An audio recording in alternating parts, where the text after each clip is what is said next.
Right, so welcome everyone. So this will be the first session for tools in data science. Um, so typically what happens in TDS is that we go through the sessions typically will cover some of the topics that are difficult in tools in data science. And we don't follow the exact week cadence that normally other courses will follow. So although there are 7 modules, these 7 modules will be spread out across the, I would say, across the first sort of 10 or maybe 9 weeks or so. Okay, in terms of the GAs that they would have. So each module will have a GA. So there'll be 7 GAs because there are 7 modules, and there'll be 2 projects as well. Okay, let me share my screen. Uh,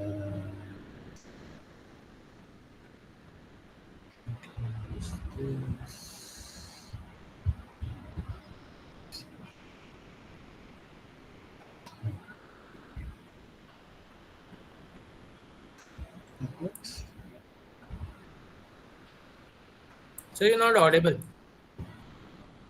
Am I not audible? Is it? Now you were. No, sir, you are audible. Okay. So yeah. So the first thing to notice is tools in data science will not be done in the Seek portal. Okay? So if you go to the Seek portal, there'll almost certainly be links that direct you to this. This is our actual portal that we are using. It's run on our own server, and even the GAs also are the same way as well. So the GAs themselves are run on our own server, and you will have to log in, and then you will have to answer the questions. And the important thing is this check button is only to check whether your answers are correct, but you actually have to hit the save button in order to save the submission. Okay, so your last saved submission will be your actual score. So just remember to read the instructions very carefully, because this is not something that you're typically used to in your other courses. So just make sure to read all the instructions very carefully. It's a common problem every term where students don't read the instructions, and then they make mistakes that lead to them losing marks. This is particularly true in project, and there is very little leeway given for not reading the instructions. Okay, so if you didn't read an instruction that was given explicitly, particularly in projects, then don't expect us to be making allowances for that. Okay, it's a common thing that happens each term. You're towards the, most of you will be probably be towards the end of your diploma. I know some of you will take it TDS early, but in this towards the end of the diploma, we expect you to be fairly competent at this stage to read instructions. So that's why we almost make no allowances for not following the instructions carefully. Okay, and it can be, you may think, oh, it's a simple thing, it's a small little thing, and we will show you some examples of in the past where students have done a very simple mistake. Okay, it could be as something as simple as the file name being spelled incorrect, right? So the file name will say you should in your repository for it, you should have a file in the root directory, and it should be spelled Docker file D with a capital D. Okay, if you spell it with a small d and you fail to meet the prerequisite check, guess what? You will get 0 in your project, right? So you may think that's particularly harsh. Why such small mistakes are punished? Well, think of it this way, right? If you are going to construct a major project for some important client, right, and they give you a list of specifications, and these specifications have to be followed very precisely to the last letter. Okay, because and you are responsible for a very specific component in this large project, and if you don't follow the specification exactly as specified by the client, and the project fails to run because of one component error, yeah, it's only one small component that is failed, but maybe it's a critical component that is required for this project. You think your client is going to be very impressed when you go to the demo and it doesn't work? No, right? So the difference being, this is at least an academic situation and millions of dollars are not on the line. So Here, it is not going to harm you that much except with some small marks.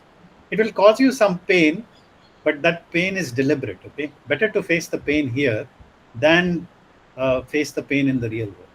Okay, in academics, it's a safe place to fail. In other words, okay, but the real world, it's very painful to fail. So that's why in this second year of the diploma, towards the end, we expect all of you to be mature young men and women.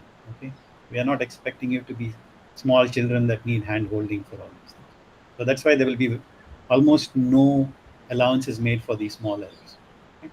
We don't give you a gigantic list of um, prerequisites and specifications. They are very small. Usually, it's only about 5 or 6 prerequisites.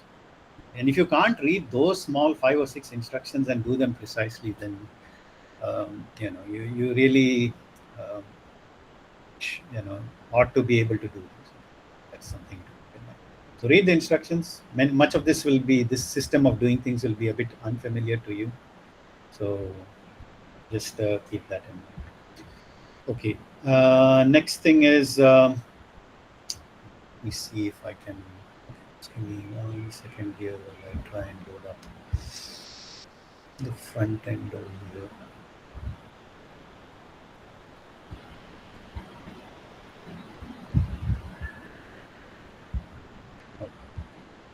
So your Seek portal, okay, this is not the right one, so don't worry about this. But this is just as an example. So your Seek portal will look something like this, right? There's almost going to be nothing significant in Seek portal except some preliminary stuff, right? Course playlist from last term, um, and be sure to subscribe to the course calendar. You'll be surprised how many people don't subscribe to the course calendar and then wonder where all the sessions are happening. So that's something to keep in mind. So some of you may be used to the fact that in other courses you don't need to watch the sessions. You can just read up everything and you can solve everything. You can do that for this course as well. No issues. You can just learn everything through documentation or through the videos or other things you have provided. But if you ask any past TDS students about the live sessions, almost most of them, I would say, would come to the same conclusion. The live sessions were extremely valuable in their journey of solving various issues that they had in tools in data science. So uh, that's something to keep in mind, that these sessions, we may share with you some tips or some examples or something useful that may not be covered in the materials that we have given. That does not mean you cannot succeed and get an S grade without these sessions. You can, certainly. But these sessions are typically more valuable than your run-of-the-mill other sessions in other courses. So that's something to keep in mind.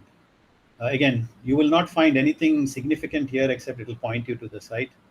The graded assignment, when you complete it, don't expect this to say what you would normally find in other courses, right? It will say like you have submitted and this is your marks or something like that. It will say.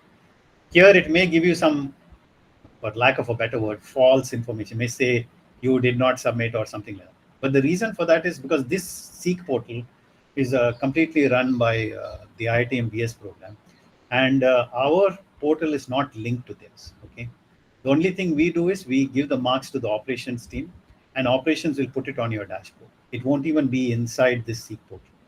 So don't get uh, concerned when you see that, oh, my submission has not been uh, you know been taken, I haven't received the marks. You will not find it in here at all. You want the final result. The final result is always going to be what's shown over here. Okay, this will always show you your best score, and the last submission will give you your best score. So that is the thing I wanted to mention about our portal. And your uh, results at the end will be shown on your dashboard. Okay, not inside the Seek portal, but on your dashboard where you have those little cards that show you each of your courses that you've signed up to. Okay, so that's all I want to say about that. You'll see updates down here whenever there are some updates and announcements. We might actually make a separate page for it, but typically you'll find them uh, down over here, and also Discourse is very important place. Now, this is something else that is I want to emphasize very much.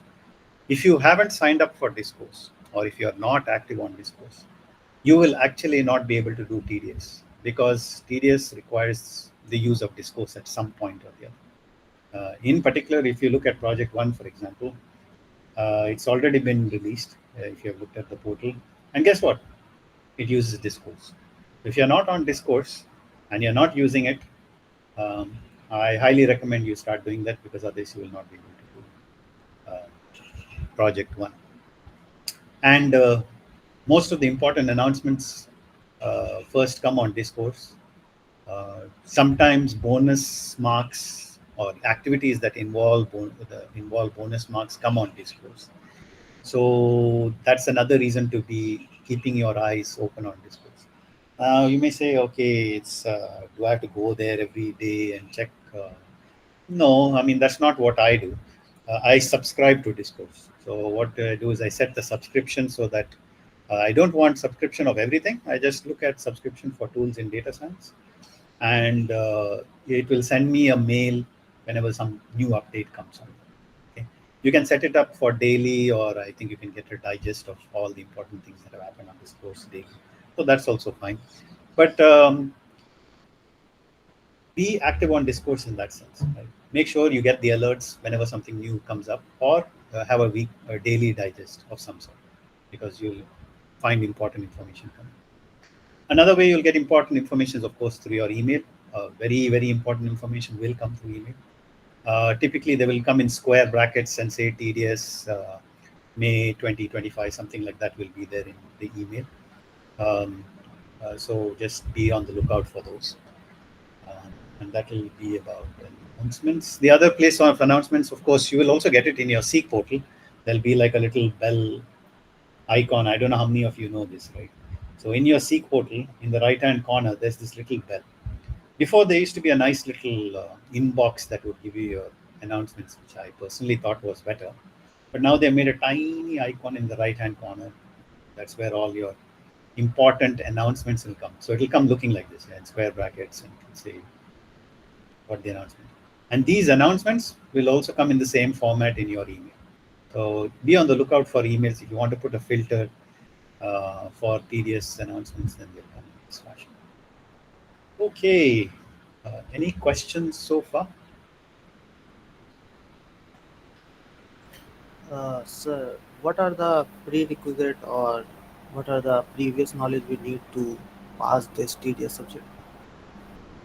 So the for lack of a better word, prerequisites are basically GA1, right? So if you manage to do GA1 well, then you will be more or less ready to take the course.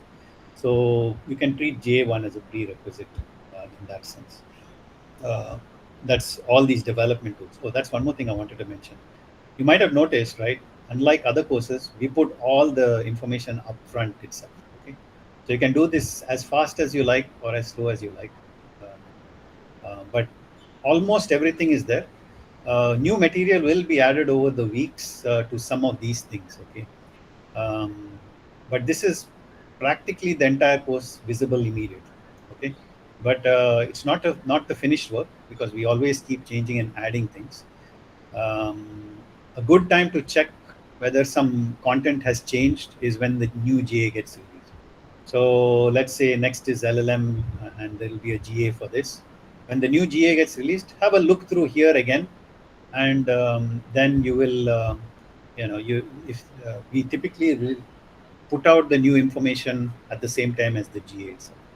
But most of this will is I would say about 85% finalized, that this will all be there. Okay, rarely will anything be removed. If anything, some things may get changed or updated, or something may be added. So when a new GA releases, that's a good time to check them. But for the most part, most of these things are already been shared upfront, whatever we are expected to cover during. So these are all your 7 modules. Other Excuse me, sir. prerequisites, yeah. Sir, For example, if I am for in GA1, most of the questions I don't know how to solve. So should I drop the course, or if I'm able to solve the questions after watching the videos, I can keep doing the course? So I think you asked this question in Discourse, right? Yeah, actually, I didn't get your answer. That's why. Okay. So the answer to that is, if you do GA1 I think there is some metric that has been shown here, right? Which is you can do it in a couple of hours or something like that. If Yeah, you're sir. able to, So we can complete it in 2 hours, but my doubt is that if I have to watch the videos to solve the questions, is that fine? that's okay. I mean, it's not a problem because the rest of the rest of the content is kind of the same way, which is some content will be there, and you're expected to read the documentation, try it out, and you're supposed to be able to solve the questions. So I would say try and do GA2 as well, right? If you find you're getting by fine by just following the course content, then you should be okay. See, the main things you need are Python, okay, and some little pre-knowledge of Bash is useful, okay. It's not that you can't do it without Bash. Some basic knowledge of HTML, CSS, some basic knowledge of JavaScript. These are all very, very good to have. Some basic knowledge of SQL. So if I look here, yeah. So I mean, we talk about these things here, right? Bash, SQL, CSS, JavaScript. So these, and of course, Git is very, very important. Um, if you are able to be familiar with these, right, these basic tools, you know how to use them, you understand how to write some simple Bash commands, you know how to, for example, install packages and things of that sort. You are able to do all the basic Git operations. Um, you are able to install some JavaScript node packages. You are able to use the VS Code editor well. You are able to use the browser dev tools well. You understand what JSON is. You understand these basic things here. Right? If you can manage these well and you understand these well, you will be in good shape to do the rest of these tools in data science. Does that answer your question? Yeah, that does answer my question. Sir, one more doubt. So this term I have taken MAT 2, Modern Application Development 2, and system commands also. So I think there I will be able to learn Bash and JavaScript. But the problem is I have taken it this term only with TDS. So can I be able to do it along? Yeah, I think so. Tarang, right? Yeah, I think you Yeah. should be able to manage it, Tarang. It's shouldn't be. I mean, it's a lot to do. Matu is. I mean, they cover a lot of JavaScript, particularly I think Node JS or something like that. They cover, right, or Vue, I think it is, and system commands. Yeah, if you do system commands well, you will find that will be very helpful in doing TDS as well. It's not the end all and be all of everything, but it is going to be useful. I think you will have a lot of work to do, so be prepared to do a lot of work. But if you do Yeah. MAT2 and system commands well, this should be no problem for you, tools in data science. Thank you. Just be prepared to put in the time, okay? Project 1 and project 2 will take a lot of time. Yes. Will this live session be available on YouTube? Yes, Sai. So this live session will be available on YouTube, and the session is being recorded. At the moment, it's not being streamed directly, partly because we are working on some special deployment tools for it, which will do something more than just putting the video up. Ideally, we have a pipeline being prepared now that will chapterize it, bookmark the important locations, um, create FAQs for the session, so you can directly search um, what was answered in the session and go directly to the relevant part of the video. So that is something that will be done. And because if we stream it directly to YouTube, we cannot um, implement that pipeline. So yeah, we've got yeah, we have a channel. Yeah, so I think that's the correct one. I think. Let's see here. Yeah, so this is the correct channel. There will be a separate playlist for this term. Obviously, this is the first session, so it's not yet on here. And but it will say TDS May 25, and it will have its own playlist. But it won't be. We won't stream it live. It will get put on there after a day or so.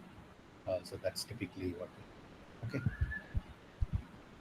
Yeah, subscribe by the way to this channel. Very useful for all of you. Um, and that's where all the sessions is. Typically, we will have 2 sessions a week. This week, it's only one session because it's the first session. There's not much to really teach unless you have lots of doubts. But typically, we'll have 2 main sessions a week. And in weeks when we have challenging tools to study, so for example, LLMs or a project, then we may have as many as 5 sessions during that. There will be also a session on Wednesday evenings. That's typically conducted by Prasanna, and he will take doubts during those sessions. The other sessions are more like teaching sessions, where you will we will walk you through some of the tools and how to solve some of the certain issues that you may encounter. If possible, please allow for questions to be asked in Gmeet and YouTube comments. Yeah, we can. Uh, Normally, what has happened is we have not enabled YouTube comments because primarily we want the discussion for things to be in Discourse, because that's where a bulk of the discussion and the visibility for students will be. So that's one of the reasons we haven't allowed YouTube comments. And then there is the other aspect of YouTube comments, which is what's called as what's the word I'm looking for? Administration. What do you call them? There's a word for it, right? Where you curate it, not curate. That's not the word I'm looking for. Moderation. Yes, that's it. Yeah, Tejasvi. So moderation, right? So the problem with moderation is someone. So YouTube has very strict rules, right? And if we don't keep monitoring those discussions and things like that, we don't want any bad things to get on there, right? I'm not talking about bad things about the program. I'm just talking about discussions that are, completely against the um, peace and serenity of everyone, right? So that's the reason we don't want to use that platform, okay, for discussions. Because that's one more extra resource. Then we'll have to carefully moderate and make sure people are saying politically correct things and all those sorts of issues. We don't want to have to deal with all that, right? Discourse is just simple enough, straightforward. Everyone has access, and you don't have outside people from outside that can troll you on YouTube, right? So at least in Discourse, we know that everyone in Discourse is a student on the program or an instructor or some faculty, and there is no risk of outside issues being present on. So that's one of the reasons we don't have comments on it. So sorry about that, because that's a very public forum uh, that is also open to lots of bad things. Right. Can we have a little doc file or special Discourse link the students can share valuable information? I'm not sure I understood what you mean by that, Tejas. Can you explain that a little bit? You can open your mic and just.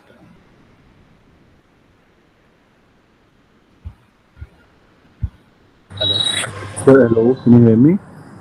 Yeah, we can hear you. Sir, sir, I'm asking for like a doc file, some publicly shared resource with only one digital location or destination where students can ask queries or share valuable things that they find. It's like a class notice board sort of. But instead Yeah. of So having that's. updates for today's class or tomorrow's class, it's more of a learning point where people like you have this great website that you've made here, which we can see on the screen. Either a little part on this website itself, somewhere, one common place where students don't have to, they can connect without having to worry about something, and it's one single tab itself. So if I am on Discourse, I don't need to scour through all the posts posted on the TDS Discourse. I don't have to go from, like, the first post ever posted to today's post. Suppose three months down the line, I'm trying to find information which I should look at. Some things that I should study, some things which I want to maybe check if I missed something, if there was something valuable somebody shared.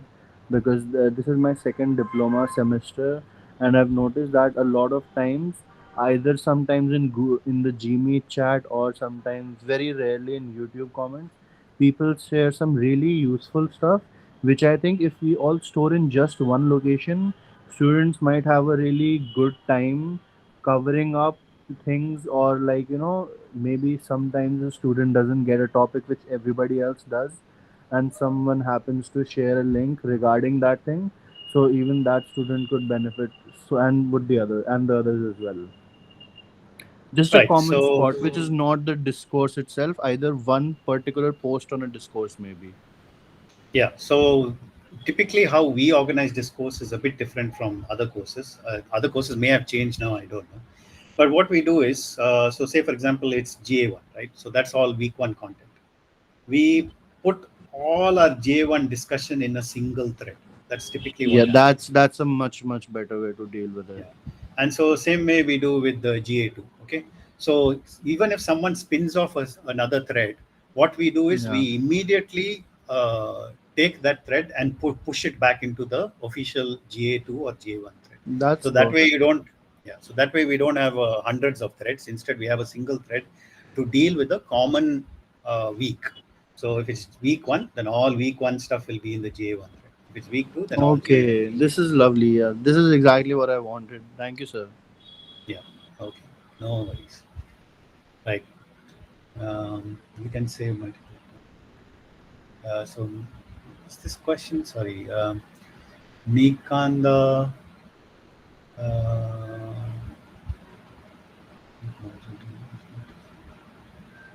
Uh, you can do it however you want, Mikanda. You can see the key thing is you should be comfortable with week one, very comfortable. Okay, you shouldn't be struggling to do week one. If you're struggling to do week one, then you will really struggle to do rest of the weeks. That's what I can say. So you should really find it all the tools very comfortable. So um, when I say find it comfortable, I'm talking about, like, using all these various things, how CSS selectors work, installing packages, using SQL, so knowing a little bit of database, and very important, this bit, okay, Git is and GitHub is extremely important. It will be extremely important throughout TDS, okay, from week one till week 7. GitHub and Git are extremely important. So make sure you're very comfortable with how to push commits, create repos, how to do pull requests, or any number of things like that. Okay? All the common things that people do with GitHub and Git. So if you haven't learned how to do that, I think let me just have a quick look here if Jivraj is in the session. Yeah. So at some point, once I've done this introductory part, Jivraj will take you through some of the very essential things that you need to know for TDS. Okay. So that's Excuse me, about. sir. Yeah. Just one second. There's some hands Yes. raised. I noticed. So Advait, Yes. go ahead, please. So I had a question about you had mentioned that the course content would be updated as the course goes on, right? So if, for example, let's say in week 2, there's like additional material being added to one of the subtopics or some pages, sub pages, would that be shown on the portal? So let's say I've already done it. Would I be able to see that the content has been updated? Yeah. So the way we will do week updates, content updates, is one of two ways. One thing is we almost never do it after a GA is released. Okay. So we have released GA2 already. So it's almost 0% chance that something will be updated. The only update that may happen are some corrections or some errors that we have noticed that someone has brought to our attention. And if these updates happen, if you look at the first page here, typically they will end up being on here, okay, where it says updates. Okay, we'll make Okay. some announcements here. This is one place where it will be. A second place where those updates will be posted will almost 100% be posted in this one of these threads. Okay, so if it's week 2, it will be on this thread. If it's week 1, it will be on this thread. And if it's crucial enough, then we will also put it in the Seek portal and an email. So an email will come to you saying we have done this change. But once we set out a GA, content-wise, there's almost unlikely to be any change. The only change that may occur might be some correction. And if there is a correction, like I said, we will definitely put it in Discourse, 100% sure. Some updates will come on here as well, so that you're aware of it. And we will try and make sure that you are made aware of any changes like that. All right. So sir, one thank example I can give you recently was this one. Okay, so some of you might have run into an issue with this section.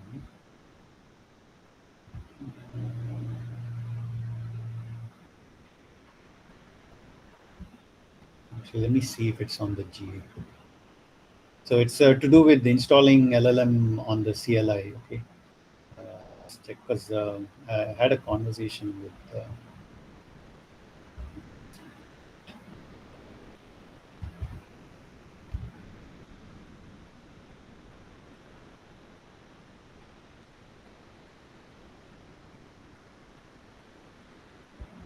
Right. Okay. Yeah. So this is the update that was done. Okay. So that you can know how to get the OpenAI key. So if you go here, okay, that link is not working. So that's something that needs to be fixed for some reason. But it's here. Okay. This large language models part. This first page. This first page is where it is documented how to get your API key. So all of you will require an API key this term, and we provide it free of cost for you. At the moment, the daily limit is quite small, but when it comes time to doing the projects, we will give you a reasonable limit to work with. Okay, and those limits will change over time.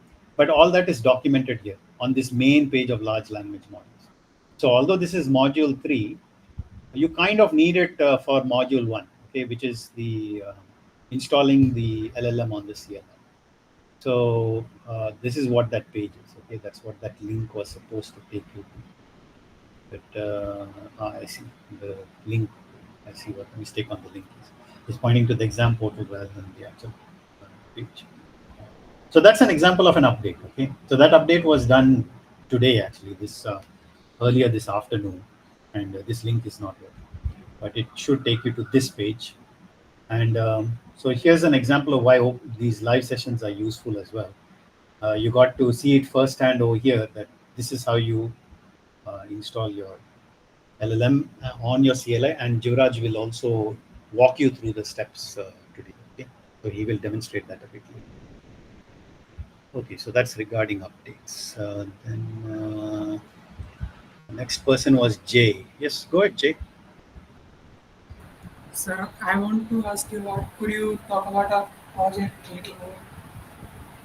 Okay, so today we won't talk specifically about project because, I mean, most people have not even done the GAs, right? So it's literally the first couple of days, right? But we will go in a lot of detail with project and we will spend a lot of time on project. We'll in fact probably spend 5-6 sessions on just helping you work through the project. Okay, it's going to be an interesting challenge. Projects are typically quite challenging in TDS.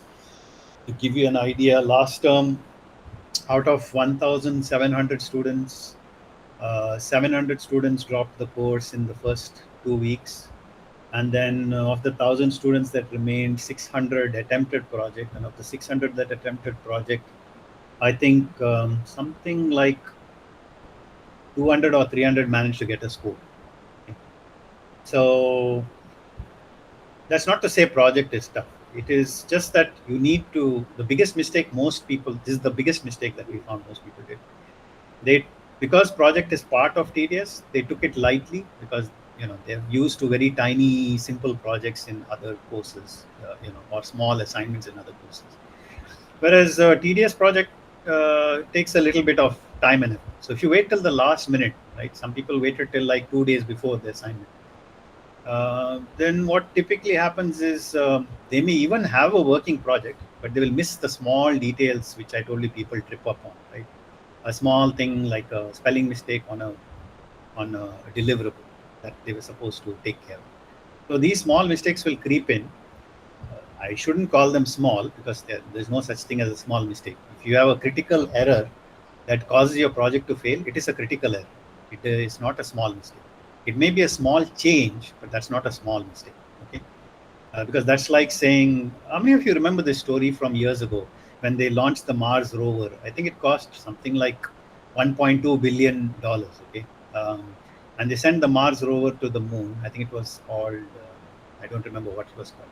It was a joint venture between the US and Europe, and finally everything worked well. And then finally, when the spacecraft was supposed to land, it crashed. Okay, and then they did an analysis of why that crash occurred. How many of you remember why it crashed?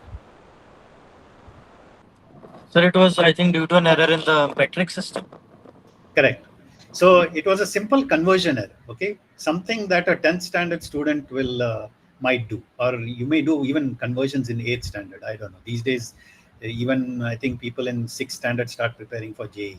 Okay, but it's a simple conversion error. Okay, metric to foot pounds or something like that. Because of this simple error, $1.2 billion is lost. Okay, and this is, we are talking back in 96 dollar terms. So today that might cost you, I don't know, $5 or $10 billion, the same project. So the error was small, but actually it was not a simple mistake, right? It was a critical error. So that's why I hate using this word small mistake. There are no small mistakes. Right? There are either critical errors or there are non-critical errors. And yeah, some things can require only a tiny change, but it can be a critical error whereby your whole project depends on it. And if it fails when our evaluator evaluates it, then it's a critical error. So we will talk about those things in detail when project happens. Okay. So we won't go in detail today, but overview is basically you have to create a virtual TA. You're trying to put some TAs out of a job. Okay. No, I'm just kidding. Okay, we'll always need humans in the loop. But yeah, but this is an interesting project, and I hope you guys read through it. Don't wait till like 3 weeks afterwards to read through it. Read it now, because as you're learning module 1, as you're learning module 2, as you're learning module 3, as you're learning module 4, you will pick up the things that you saw in the project that you will remember. Oh yeah, I remember I read this in the project. This will come useful there. So read this first. It's just a good method of studying, actually. I don't know how many of you do practice this. If you do the old school way of studying from textbooks. So in the past, the way textbook study you should have done is you don't start from the beginning. Okay, that's the wrong way to study. When you find a chapter, first you look at the conclusion. Okay, what the goal of the chapter is. What are you trying to learn? What is the end result you're trying to achieve?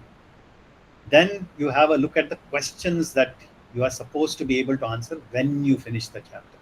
Okay, and then once you understand what is required of you, once you understand the challenges that you're going to face, then you start reading from the beginning of the chapter.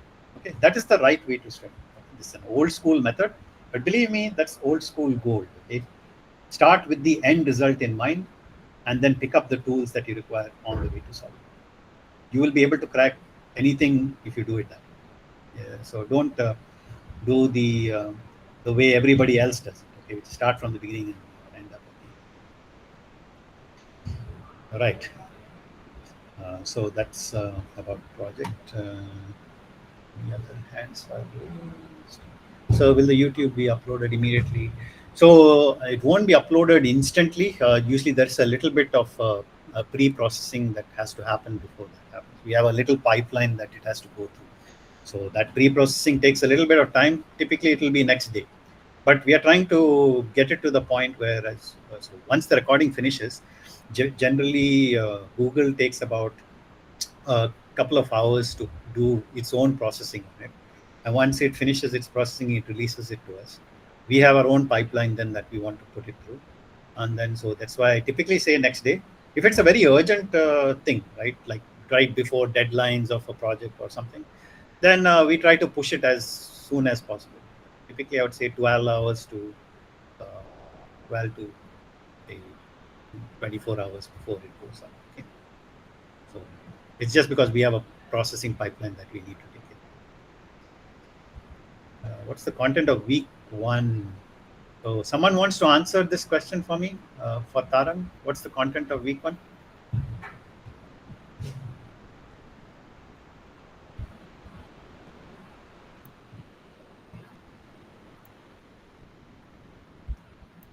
So this is going to be a long and boring session if no one speaks. Okay, someone's got to speak. I guess it's development tools. Yeah, so that's right. It's development tools. So the clue to that is if you look on here, right? If you go to GA1, already on. Sorry for that. If you go to GA1, these are all things from week 1. And if you look at its corresponding, I know it's not very helpful over here. We ought to have it saying here 1, 2, 3. But if you look at this sidebar here, this is the main page, or rather the home page or whatever you want to call it.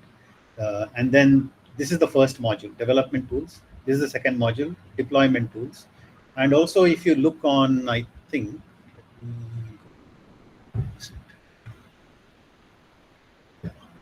it is on, just put it up for you now.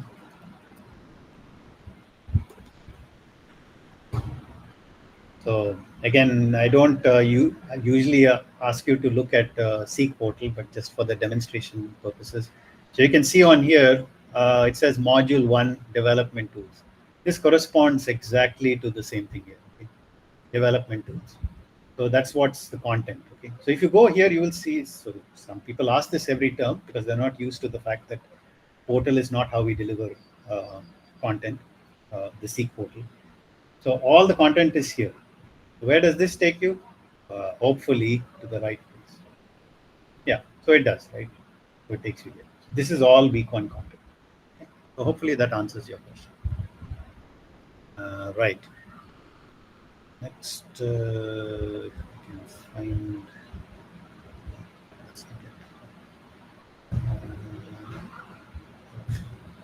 Just give me 1 second here. There's the meet. Okay, so the next question is,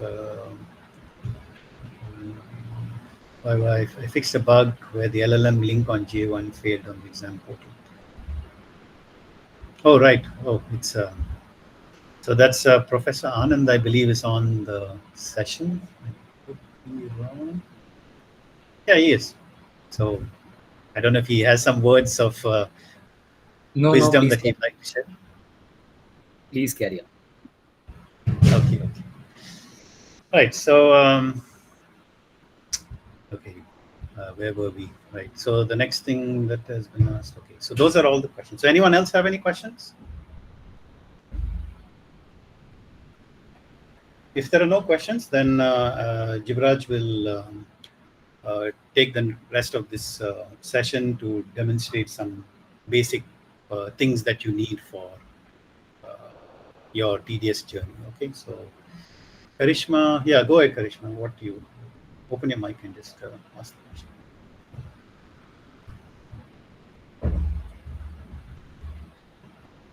Yeah, Karishma, go ahead.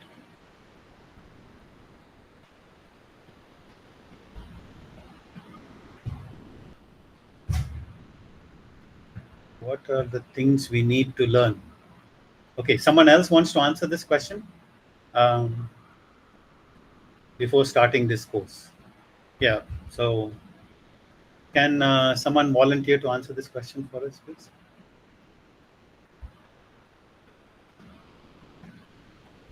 Basic understanding would be enough of the how to run the CLI or installation, the things. If you know how to install the things and how to operate any computer software, that would be enough. and some basic understanding if you already know, like JSON and Bash, that would be appreciated.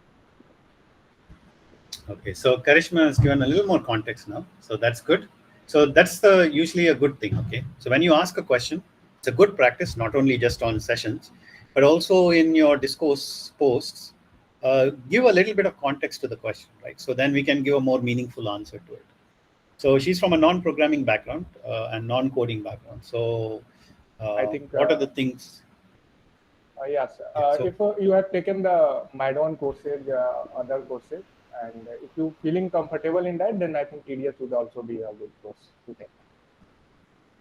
So I guess, Karishma, the question is, are you a diploma in data science, or are you direct entry, or have you done any of the other courses?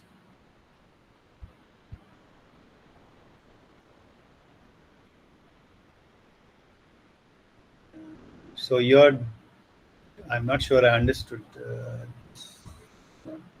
So you're a direct entry student and you're doing diploma in data science, is that correct? Okay, all right. So this is going to be a particularly challenging for people who do direct entry diploma in data science. Okay, I'm not going to sugarcoat it for you. These are the students that will find it the hardest. Okay. Is this your last term in the diploma?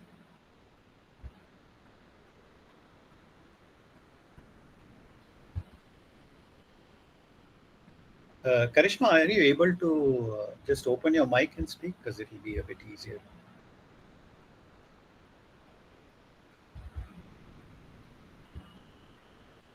Any source I can go.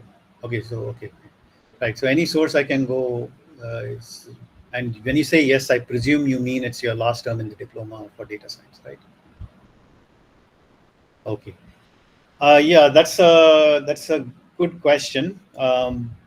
There are one thing that may help you is each of these sections, okay, have lots of good videos in them, and they do take time. So this is where I was talking about doing tools in data science will take a lot of your time. More so for people who are not from a coding background. Okay, my suggestion is you take the time, go through these videos, and try out these things. Okay, that they mention in these videos, and that will help you a lot.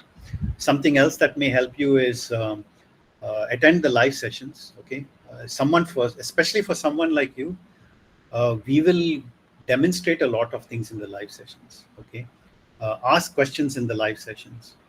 Then we can show you. So then we will know where you're stumbling or what the issue you're facing. And there will be certain sessions where you can even present your screen, and then we will look at what problem you're specifically facing, and we will address those issues. But that, along with practicing things yourselves, right? By looking through the videos, and I know it's like some of this will take a lot of time to go through, but in your particular case, it will be well worth it, because the videos on this site are actually very good quality. We have curated them so that they give you the maximum amount of information in the shortest possible amount of time. So most of them are very to the point and will help you uh, at least get the basics down. And another thing that will help you as well is a lot of these tools. We have also given some basic scripts, okay, to help you understand how to use them. Again, we will walk through some of these throughout the term and throughout the sections. And I suggest you attempt to try these. Now, something that might also be very useful. I presume you are using Windows because that's the most common thing that people use a lot, right? Karishma, are you?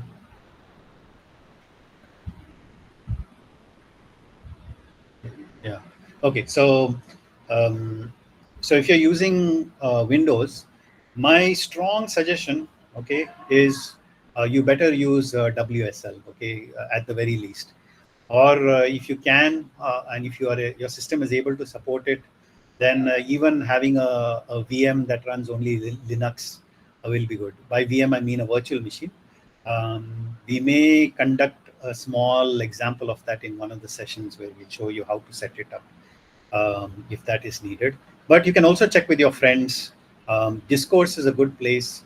And here's something else that is very important that I forgot to bring about. Okay, what will help you get through tools in data science is your friends.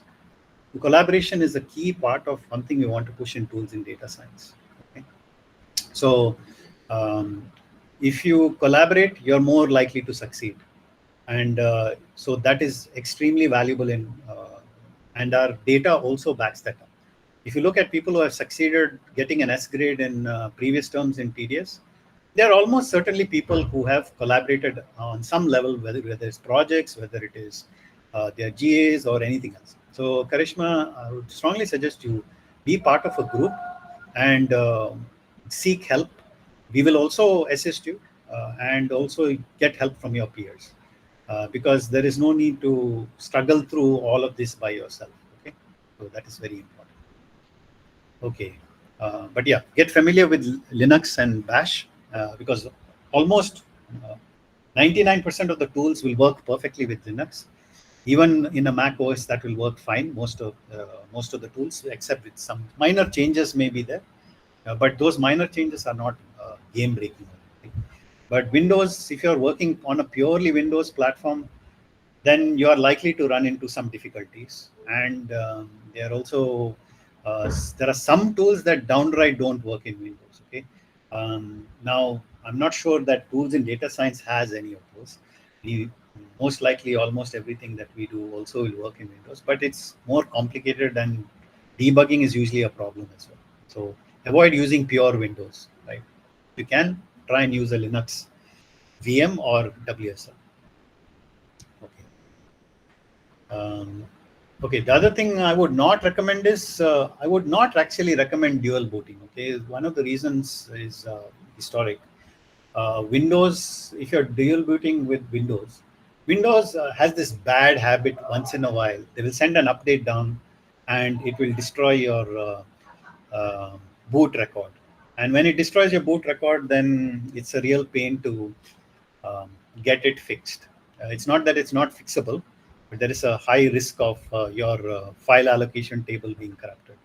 So that's why I don't recommend dual booting. VM is a better option.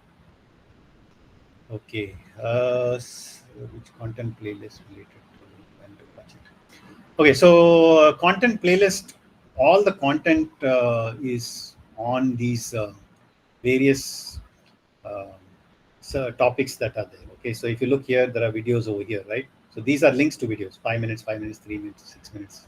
These are all videos. So this is the content. All this videos inside here, this is the content. Okay? My advice is to use this as the content. The other place you can get them is in your GAs as well. So if you look at any of these GAs, they also have what we call content. Okay, each question. So this is another difference with other subjects. You will have content that comes before the question. So we'll tell you what the subject matter is. We will explain the reason why you want to learn this, and then we will ask you a question regarding it. So as you notice here, this is all the content. This is the video that's connected to it. And then you will get a question and the context for it. So this is how all our GAs work. This is different from other courses. And for the simple reason being that we find this is a better way of doing things. So that's students have found this very useful. Okay, I hope that answers your question, Sai. Surya Pratap, we have to install a VM into Windows machine. Yeah, either a VM or WSL you can use. Either of those things will work. Is this session recorded? Yes, Ashish, this session is recorded. Okay. Any other questions? Sir, excuse me, sir. I have a doubt. Who is speaking? Sir, this is Siva. Okay, Siva. Okay, yeah, go ahead, Siva. So this course is entirely different from any other courses in data science, right? Yes. I hope by now you would have gathered that. Yes, sir. And I have a doubt. This course is if I complete this course in this term, the syllabus gets changed. And if I complete and move on to other courses I'm doing, while the time of completing it, the syllabus gets changed for each term, right? Yeah, so this particular subject is very dynamic, and there's a good reason for that. We find it valuable to keep the course current to the standards that industry is using at the moment. It keeps it relevant for our students. So it's a good question. So how do you then benefit from that, right? Well, the answer to that is simple. So Professor Anand, what he has done is he has made the course free for anyone to audit at any given time. So even after you finish TDS, you decide you want to check what's happening. Guess what? You can, even if you have not registered for it, even if you're not a student of IITM, you can still audit the course. So that's a free resource that has been made available. And not only can you look at the content, you can even try out the GAs, okay, and the projects. Only thing is you won't get evaluated for that. That's the only difference. So you will benefit from this being an open resource for as long as we can afford to keep it running. Okay. Yes, So I so mean, I have a question. if it becomes popular and 1 million people in the world start using it, then maybe we might have to slightly change our model. Okay, but for now, it's not that famous, but hopefully it will become. Yes, so I have add up questions. So can you like uh, have a tutorial session on installation of VLS, WSL, and VM like that, sir? Because it will be helpful for us. Okay, yeah, we do respond to student requests. That's something else we will do. If there is sufficient reason to do so, either we will point you to a resource, or we will maybe if there is some time after we have completed all the important things we want to cover, then we will um, do that as well. Okay, it's very easy to install WSL or a VM, and so we'll probably demonstrate it. Maybe even at the towards the end of this session, we might show a quick demo if possible. Okay. Thank you, sir. Any other questions?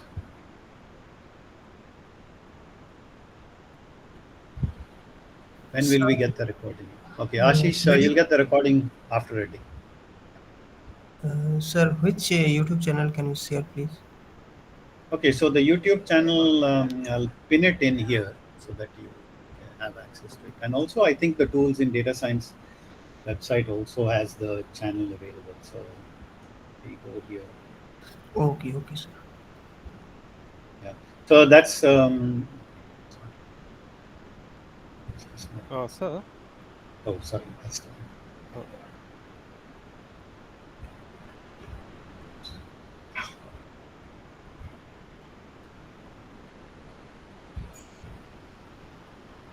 yeah.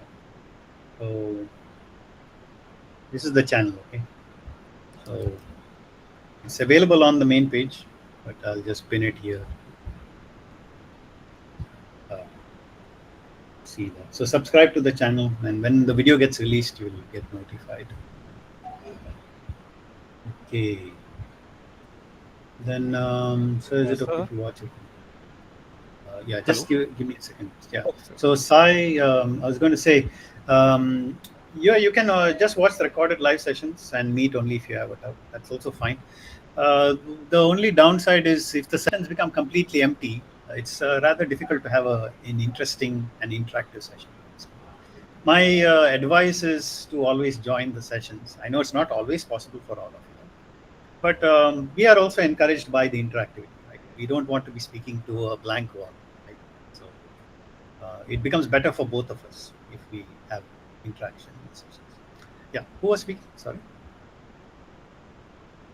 Yes, sir. Sir, I am having the same problem like Karishma, but I am also from a non-coding background, and Okay. the videos in the portal, which is around 3 minutes, 7 minutes, it took me half an hour and even more than that to understand that. Is that normal for people like us, or I should Yeah, quit right now? absolutely. Yeah, absolutely. It is normal. The first time you do something, particularly if you are not used to programming or abstract concepts of that nature, not just coding, even abstract math, right? Some people struggle with math, right? Because it's abstract. It's symbols that used to represent something in the real world. Coding is similar to that. It's an abstraction of a concept. So if you're not used to that way of thinking, initially it will take you time. But that does not mean it will always take you that much time. Once you grasp the concept, right, then it becomes a lot more easier after that. And there is something new that will help you. Okay? Something that I haven't introduced yet, but we have been strongly recommended to make sure that you are aware of. And it is very valuable. Now, all of you know about GPT, right? So we have our own virtual TA. And it has been specially designed to help you with TDS, okay, very specific. So you sign in with your usual login, and how this model has been designed, it has got all the course content in its brain stored, okay, and it's got all the video transcriptions, a whole bunch of stuff has been put in there, okay, to make it context aware. And it's the answers it will give you will be based on it's the prompts that we have created for it to help you, guide you in your TDS learning. I strongly recommend you use this resource as much as you can until you run out of credits, and make it so that if it is used a lot, then we are encouraged to invest more in this project. Okay, if nobody uses this, and that also goes for me. So if it's not just do as I say and don't do as I do. So we are also been encouraged to do the same. If we don't use this resource at all, then there is no point in investing in it, right? So we want to make this absolutely useful as possible to all of you. And so my strong recommendation is use this to help you in the learning process. It's always available 24/7, unlike me. It is more knowledgeable than me by 1,000-fold. It will know a lot more than I do. It can debug a lot better than I can do. In every aspect, this is almost better than me. Okay. So when you're learning, you have an infinitely patient tutor. He will not get upset, or she. I shouldn't call it he or she, because it's neither. So I should not humanize it, but it will not get tired. It will. You can ask the same question over and ask it to tell you in different ways, explain it as if you are a 5-year-old, and you know what? It will do it, and it is helpful. So I don't know how many of you have seen these videos, right? There are these videos on YouTube where they will try and explain a very complex concept like quantum mechanics. And they'll say quantum mechanics explained by an expert to a 5-year-old. And quantum mechanics explained by that same expert to a 10-year-old or something like that, right? And then finally they go to college level and things of that sort. So you can use this TDS TA, virtual TA, to do the same, right? There's no shame in saying that I have the brain of a 5-year-old when it comes to dealing with, I don't know, installing packages or understanding how to use a VM, right? So we can ask that question, right? We can say, how to install WSL in Windows, right? And it will start telling you step by step what you do. It will say, okay, go to the PowerShell as administrator, and then enter this command. Okay, I'm not on Windows, so I can't show you this straight away. But it takes you step by step through the process, right? And then if you run into a problem, you just put the error back in here, and then it will give you the debugging information for the error. Really, really use this, abuse this, and make full utilization of this special tool, right? It's not a general GPT. It's a GPT specially designed for tools in data science. Okay. And if you want to get some little more information on how this was designed, we have also told you how we have constructed it. Right? So there's some little information that's been given here on how it is. And you can even follow these same instructions and create your own custom GPT. So that's something to keep in mind. Okay. So time's running, so it's been an hour exactly. So what I'll do is now we'll take a short 2-minute break, right? So, and then Jivraj will get set up and he will take you through some important tools, how you install them, how you use them, so that you are prepared and ready to do the rest of this tools in data science. Okay.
Hi.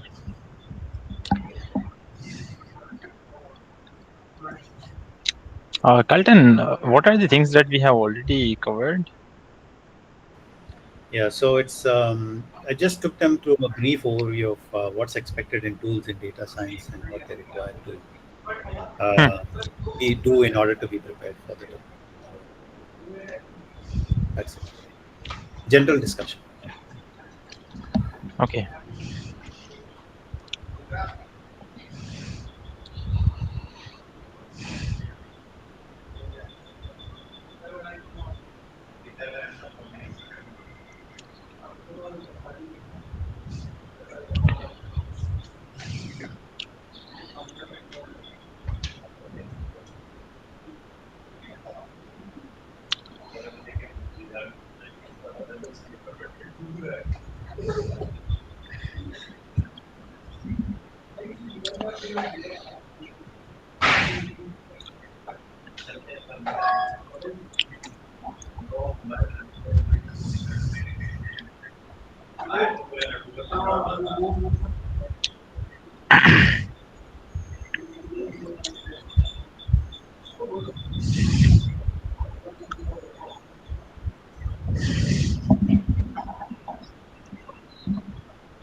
So there are few setups that you would need to do before that is required for project one.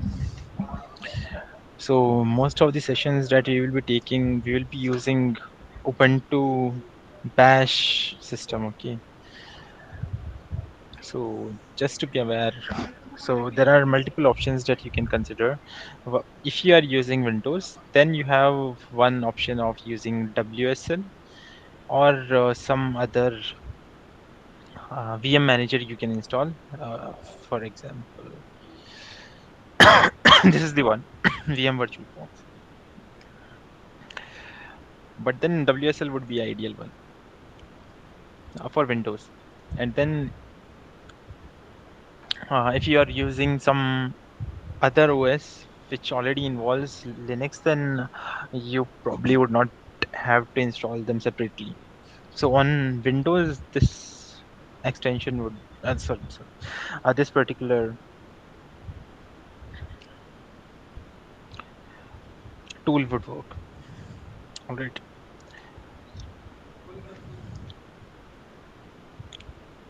So I have it already installed over here. And so this is the clean installation that I did earlier. It might have few commands, probably UV or a few other commands, but this is created particularly for TDS itself. So the steps that you would need to follow for installing WSL are listed over here. So our developers can access the power of both the so on the same machine you can run both of them, and these are the a few of the distributions that are available on WSL. All right. So this is the command that you would use for installing WSL. So I will just do the demo part of it. And then right now it's installing Windows, sorry, Ubuntu, but I have terminated it. Now, in case if you want to install a particular distribution, then you would need to use something like this. So let us say if I want to install Ubuntu 24.06, then I would need to give it in that way. So this is Ubuntu 20.04.6. So something like that I would need to give. And this is Just want to make one comment here. So when you do decide to use an OS, although it doesn't really make much of a difference, just a little tip.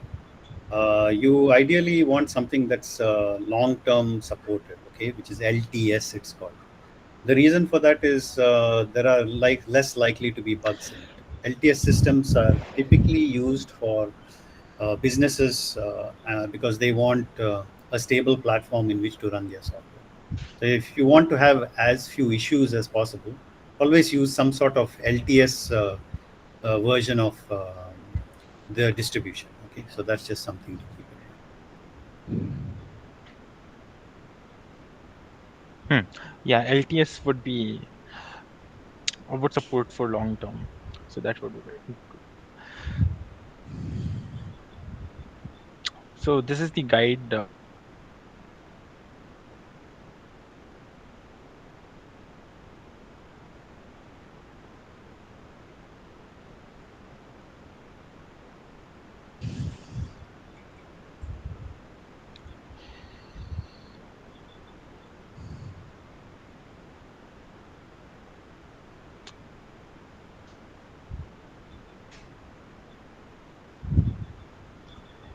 Probably this would list all the available distributions. Oh, I'm doing it all in the wrong place.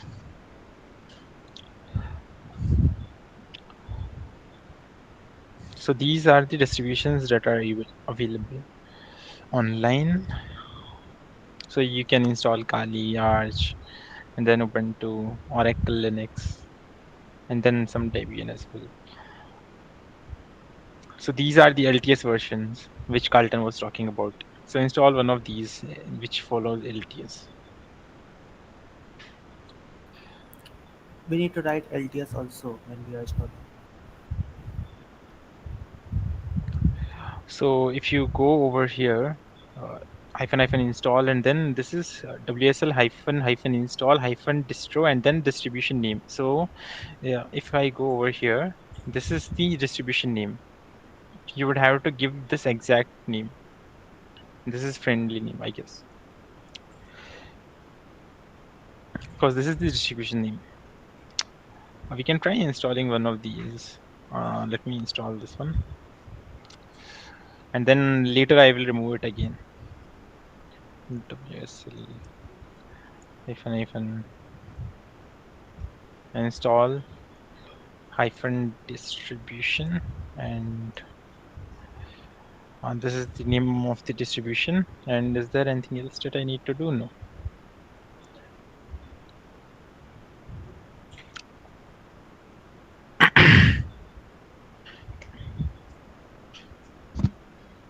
So now it have started installing it. Since today I'm receiving a very low bandwidth, it will take a lot of time, but usually it doesn't used to take that much of time. So right now it's very slow because my bandwidth is very low today. So I will just interrupt it in between. So this is how you can install WSL, and then there is something called the versions of WSL. If I go over here, so this shows comparison of versions of different WSLs. So probably I'm using WSL 2.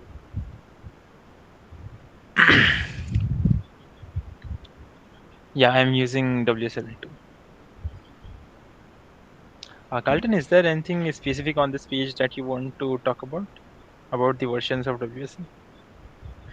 Yeah, so one thing is, if you can, always use WSL2, okay?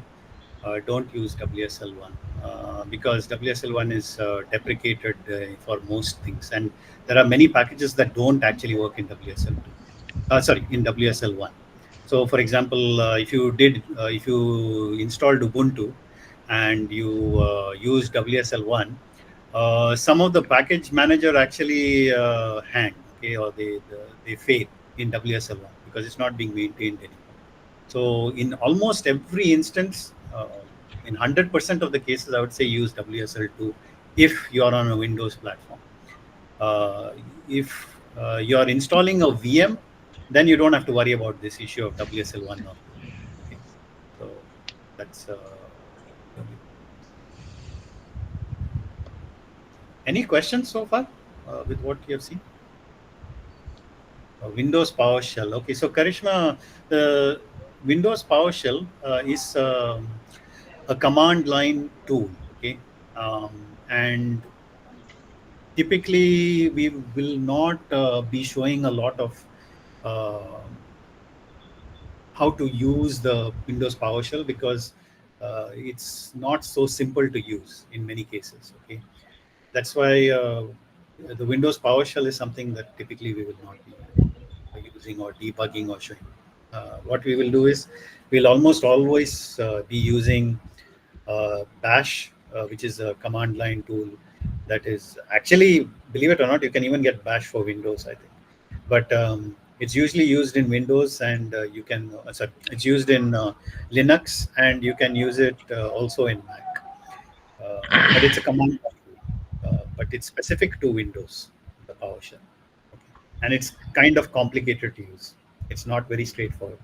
Again, the best resource if you want to learn Windows PowerShell and you don't want to use a VM, again, use the TDS GPT. It will give you way better answers than we can because we have very little experience with using the Windows PowerShell. And like I said, there are some packages that don't even run in Windows natively. So Docker, I think, is a good example where it actually requires a WSL subsystem in order to work, I believe. So that's something to keep in mind. And there's a poll as well we have put out. So please answer the poll because that will help us to figure out what we need to do for the next session or if we need to add sessions or things of that sort. So just answer the poll. Okay? You might see a little icon. Jivraj, can you show where the poll is? So people are where the poll is. No, it's in the Gmeet. Okay, yeah, sure. So if you go over here, meeting tools and then polls.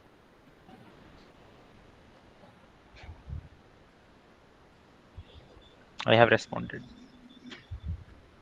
Thanks. So the Linux that we studied in system command. Yeah, go ahead, Ashish. I mean the Linux commands that we studied in system command.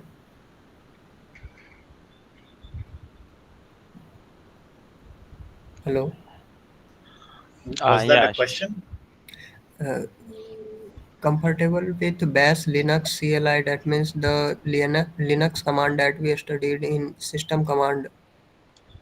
Yes, yeah. I mean, it basically means are you happy using Okay, the got it, sir. the command line interface of Linux, right? Which is typically Bash. I mean, there is ZSH also. It's the same sort of thing, but basically it's any Linux CLI. But Bash is the most famous one, so try to Bash. Okay, sir. Yeah. So if everyone answers the poll, there are 32 people on this session, minus the presenter and things of that sort. So I want to see everyone's votes on there, okay? Because like I said, if you don't interact, then you are not going to get the value out of it, right? If you find that only few people respond and everybody doesn't give the information, that we are not able to customize our sessions to help you.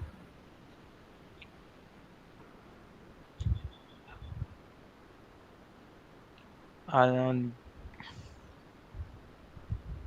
you tell why we install?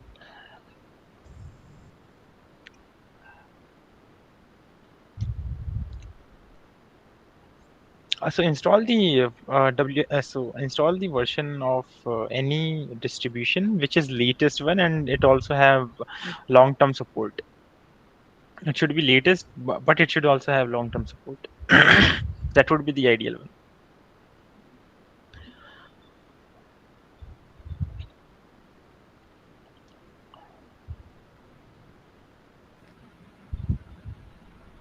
So possibly towards the end of the session, the recorded session, I'll maybe show you guys how to use VirtualBox also, okay? So that in case you're having trouble with WSL, then you will have another alternative, which is VirtualBox. Okay, so now I will be talking about the different tools that you will be using very frequently. So VS Code editor, just download it, keep it handy because this is the code editor that you will be using most of the time. And then there is one feature of using AI to write chat, something called chat completions that is available in VS Code itself.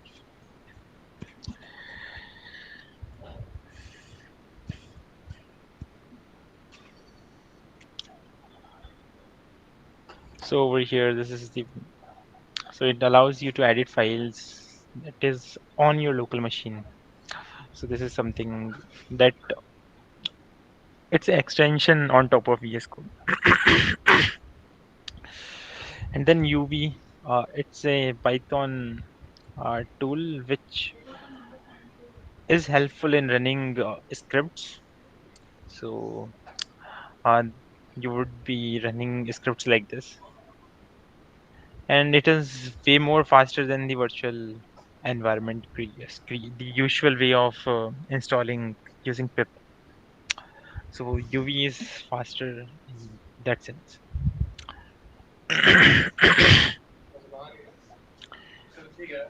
So I hope everyone knows about how to install VS Code. So I will just go to UV installation thing. So if I just search for installing UV, something like that. So over here, this is for Mac OS or Linux. Now, if you have decided to use WSL, which you should, okay, then you would be using Linux one, not the Windows one. Although your host OS is Windows, but your WSL is Linux, okay. So that's why you would be using uh, these WSL commands. And this is what you can do if you have curl command. So curl is a command, a CLI tool that allows you to send request to internet. And then this is another tool that you can use. So run one of these two. If you don't have curl, then use wget. If you don't have both, then install curl or wget. So you can install those commands over here using apt package manager. Hope I already have curl.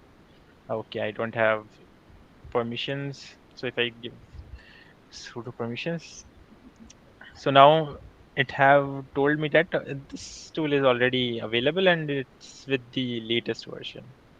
So there is no need to install it again, and there were no upgradations or installations or no removes as well. So this is how you can install curl, and then on top using curl you install UV, and which we would be using a lot of times. Okay, so anyone have any doubts on that? So I put out another poll. This is, have you used agentic mode in VS Code? Okay, this is pretty important and a big one, actually.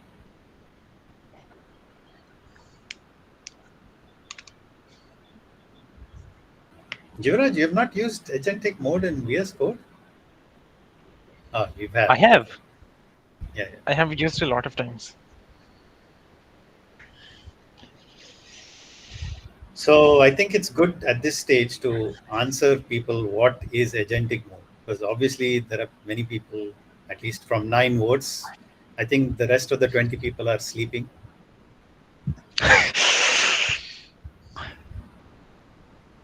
Okay, for those that answered no, I would like to ask you why not. So there are 4 or 5 votes that say no, right?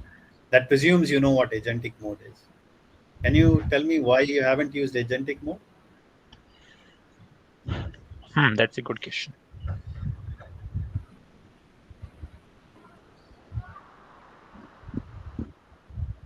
Hello?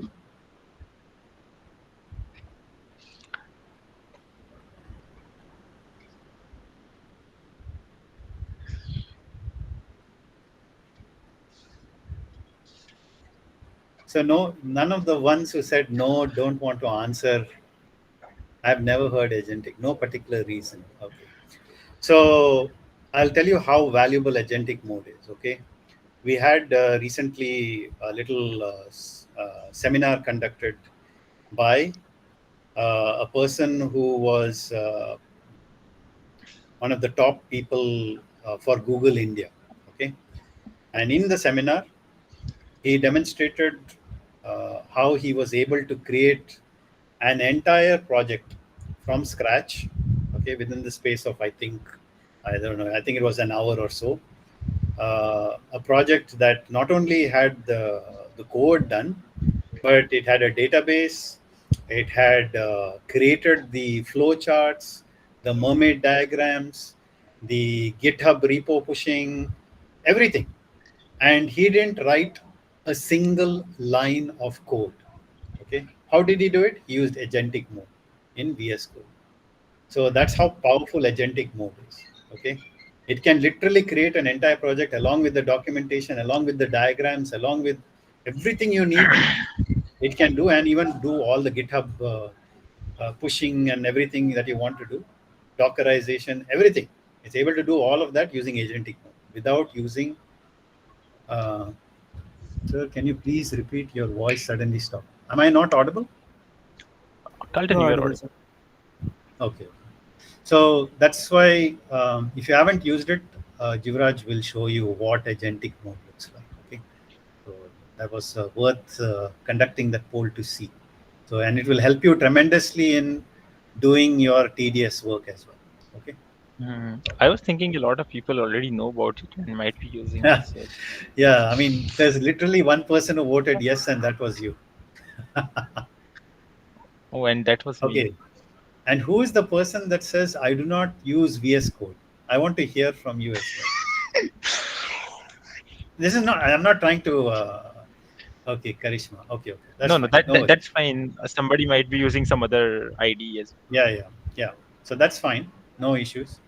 But I would highly recommend that if you haven't used VS Code, it's very valuable to uh, get on the bandwagon, as it were. It's the most popular tool out there that's being used, and it helps to become familiar with it. Right. Carry on, Jim. Yeah. So if I open this particular video and pause it for a second.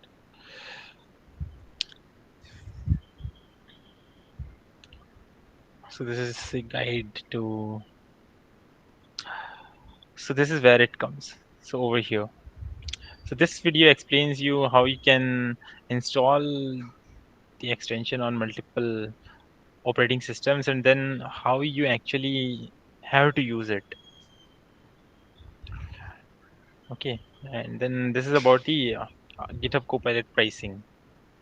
Now, if you want, so this is about the pricing. If you are using the free version, then the issue is that the number of chat completions that you receive are quite low.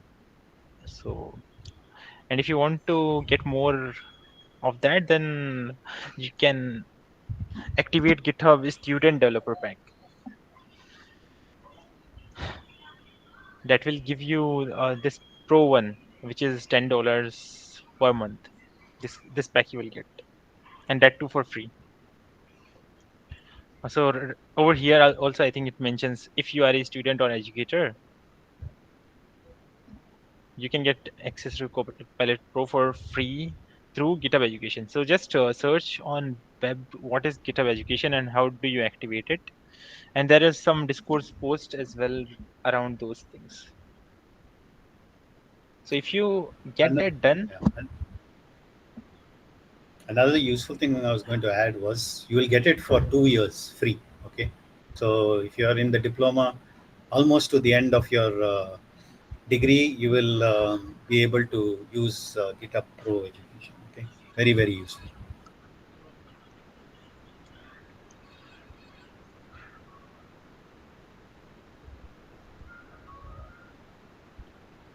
So those things if there is something useful, we'll talk about it in some other session as well. So it's not that this is just one session where we'll be talking about all the usual things. If something comes in our head, we'll tell it. So this GitHub education pack is very, very useful. And then in this video itself, they tells that this is a free stuff. If you have some email address, so using your student email address, you can get access for free as well.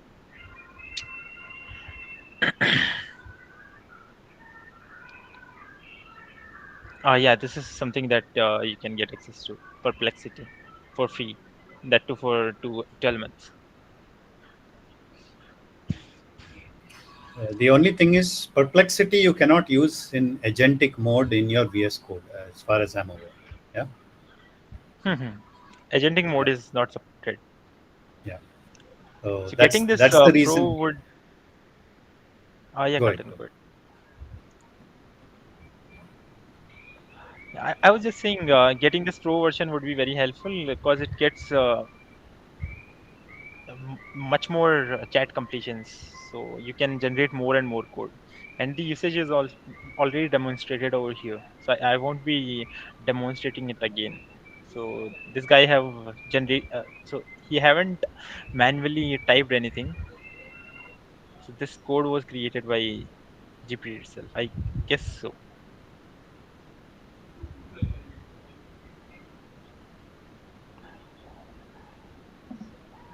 Or else I can just demonstrate as well. Yeah, I think it's better you demonstrate, because you may ask what's the difference between that and doing copy pasting into GPT, right? So this Jivraj will show how useful this can actually be from a workflow point of view. Okay, so where should I save it? Okay, just open using this one. Oh.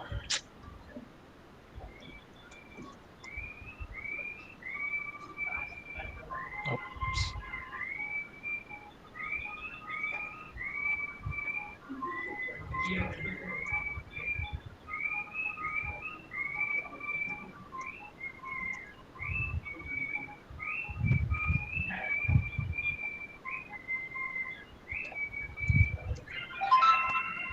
So Jivraj, is someone training a parrot? Training a parrot? Yeah. I can hear someone whistling in the background. Oh, okay.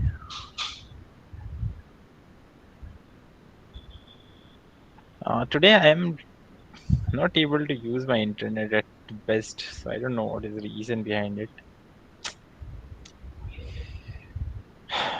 How do I get? Yeah, okay, this is fine. So this is called agent mode. So over here there are 3 modes. This is ask mode. It won't edit any of your files. Then this is agent mode. This will let you edit files, and then these are the different models that you can select. Now I will select GPT-4o, and then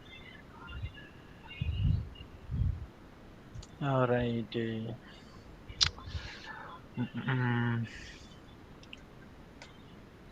So can someone give Jivraj a little program that you would like him to create? Can you give me some ideas? Yeah. Create a basic tic-tac-toe. Sorry, what was that? That will Surya? Could take you a lot repeat of that? time. Guess the number type. You were not very audible, Surya. Can you repeat that again? I am saying guess the number type program.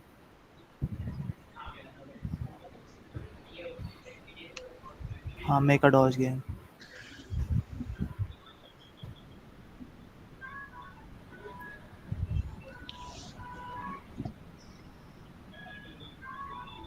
Just worried about how much time it will take. I mean, it won't take that much time, but I just want to do something quick in 1 or 2 minutes. Normal login sign up page. Yeah, that's a good one. You can Okay, do okay, that. yeah, that's good. So create a fast API and point a server that have 2 pages, login page,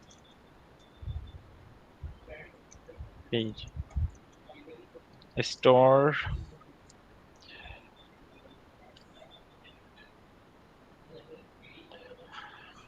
every time someone signs up, store their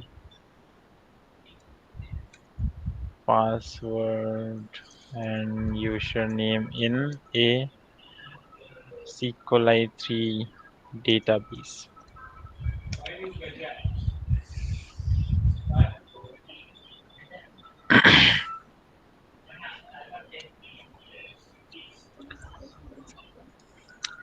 So see, this magically generated all this code. I did not write a single line of code. So it got this users.db database, and then it created this particular table inside the database which stores username and password. And after that, it have got access to this static one. What it might be using, it have some CSS styling. Okay, and then it have created this login and sign up page. And over here, if you send a GET request, then you will get the access to the page, which is this particular form, sign up form. And when you send a post request, then this particular piece of code will run and it will add user to the database. Now, when you log in, this template would be shown. Okay, right now there is no post request for the login page, which is a mistake. So by prompting it further, we can get those things as well. I will just show you. Yeah. Right now I will do. What you can do? Yeah. What you can do, Jivraj, run the project, get the error, and then ask GPT to correct it. Get the error in the sense? Like run this project. See, it has created multiple files, right? Run the project. All right. And then whatever error comes, feed it to GPT and have it only fix it. Don't write any code or anything. Okay, got it. So main.py. Okay, I will have to install these. But Carlton, I won't be able to run because I don't have fast API installed locally, and today my internet is also very slow. Okay. Yeah, that's the reason. Anyway, but yeah. So I hope you guys just realized how powerful this is. I know we haven't done a proper demonstration, mainly because of Jivraj's internet. But you can then have it look. The real power comes when he actually runs the project. Okay.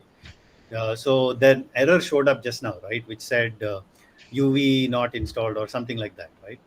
Once you get an error, you don't even have to solve that error, right? You don't even have to copy paste the error. All you do is you tell the agent an error cropped up. Can you read the error from the command line and fix it, right? So you don't have to do any copy pasting.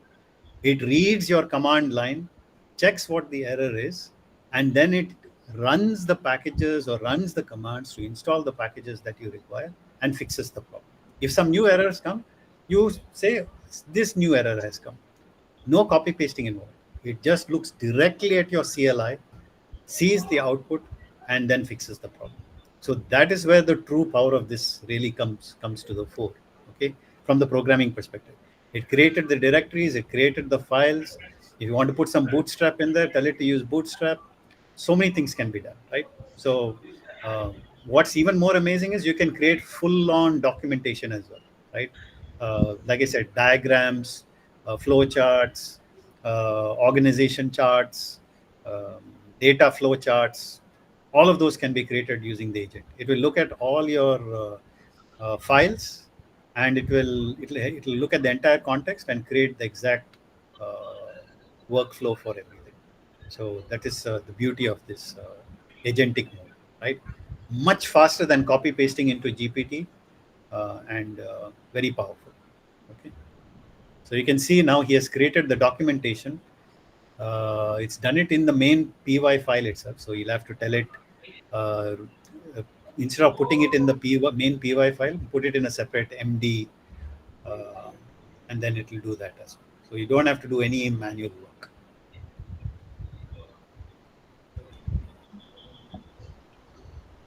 So today, one of your homework is try agent mode in VS Code, okay, and be mesmerized.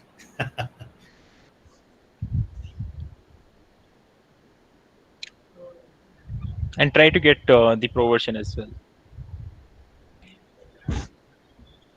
That will give you more chat completions. Yes, Sai, it can debug your own code as well, and it can make the corrections, and it can do everything.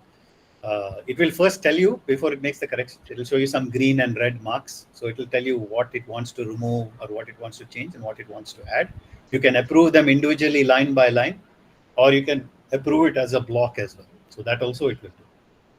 And where can you access the virtual TA? The virtual TA you can access, it is on the main tools in data science page. So if you go there, scroll to the bottom of the tools in data science page where it tells you who the instructors and who the TAs. One of the TAs is the virtual TA. So that's where you'll get access to the virtual TA. Okay. So I hope agentic mode has blown your mind. Okay. It is even better than just regular old GPT.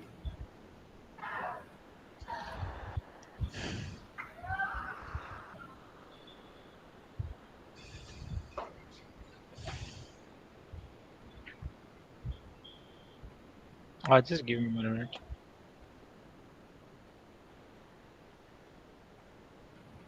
Okay, so meanwhile, while Jivraj is just taking a short break, you have any questions, anybody, that you want to ask at this stage?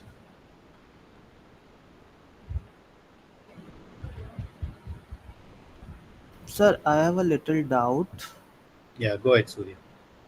Sir, the problem is I have just installed a Ubuntu terminal. So in Jivras sir terminal, there's a path like Jivras @ something. Yeah. Sir, but in my case, my path is root @ what is it? My username. So I can't find ls command. Well, like when we are writing ls command, there is no file showing. Okay, so are you using WSL, or have you installed a VM, or what is? I just followed the command, which is wsl install ubuntu -d Okay. ubuntu. Right. So you installed Ubuntu WSL on your system. Yeah. Okay. What we'll do is towards the end of the session, we'll have a look at your screen and see what it shows. Okay. Thank you, sir.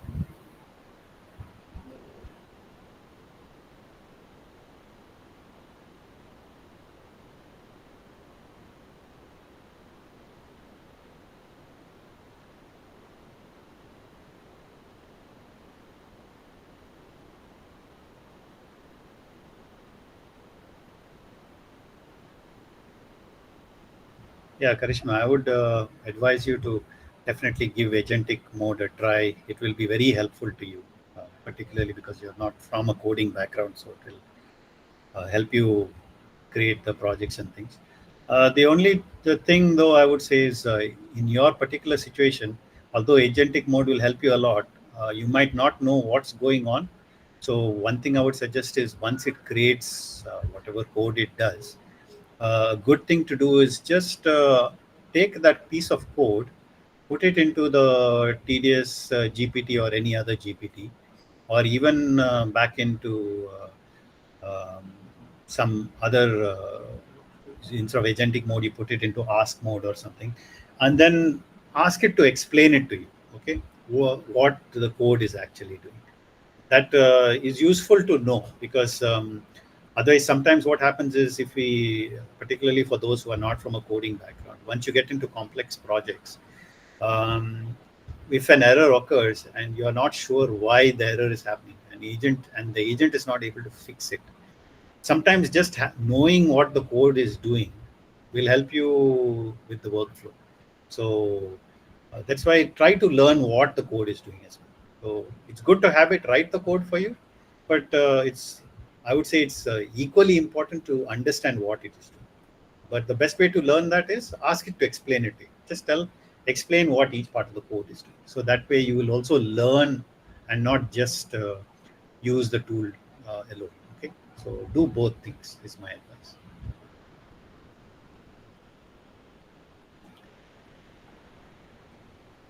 Yeah, if you're getting a hash Surya, then that's your logged in as root, basically.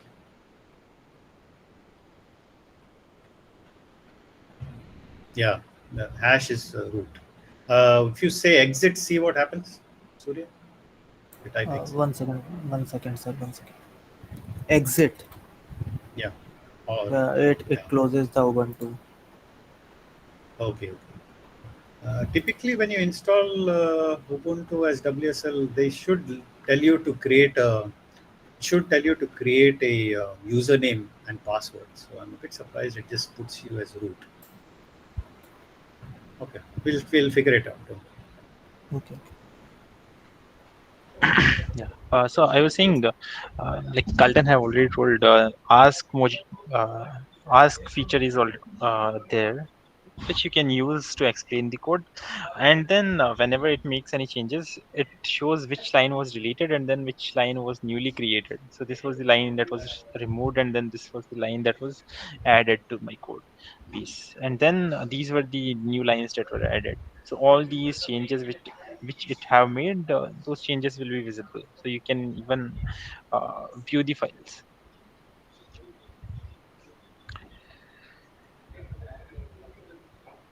Mhm.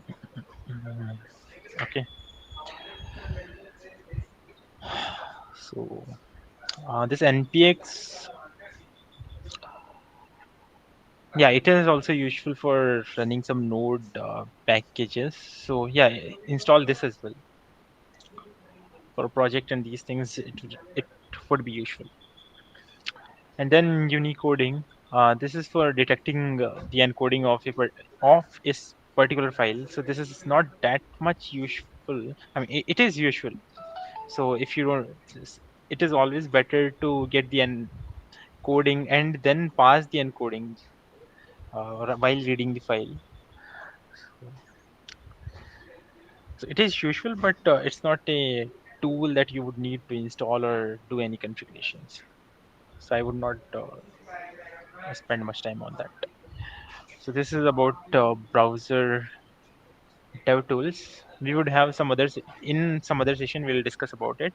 For now, I will just skip because it got a zero setup just on browser itself. If you go to inspect tab over there, these element tab, console tab, network tab, all these things are over here. So for now, I will just uh, skip it. And then CSS selector is also related to browser dev tools. So they are interrelated. So I will skip this as well. Then JSON is a type of file that is useful for storing data. There is no more setup that we need to do here. So I will skip this as well. So these are different tools that are available on the bash. So like for copying some files, for moving some stuff, then for removing something, file or directory. And then these are for processing files. This would replace something. So these are different tools. I would not scare you with these tools at the moment. So these are for helping you to achieve solution to the problem. But same thing you can, so the same problem that you that that is there, you can solve it using some other stuff as well. So for example, if I just go to GA1, and it should be 05.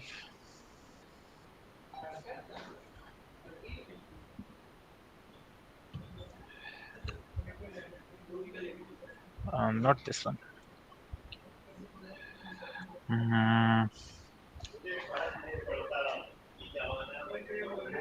Yeah, this is the one question where I would I might use some bash stuff as well, and then there are Python equivalents as well. So this question can be done in both. So whichever you find useful, uh, and if you are willing to learn new things, then just go for it. So just need to learn new things. So right now there is no setup that is required apart from installing WSL. So I would skip this part as well. Now going to LLM CLI thing. I will open AI pipe, something like that.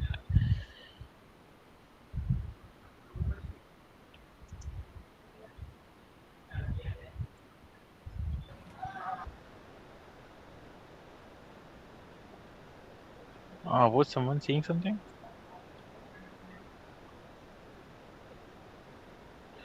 Okay.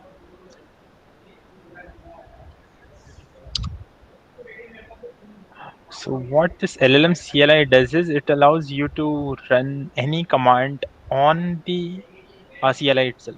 For example, let me show you something. Ash, and then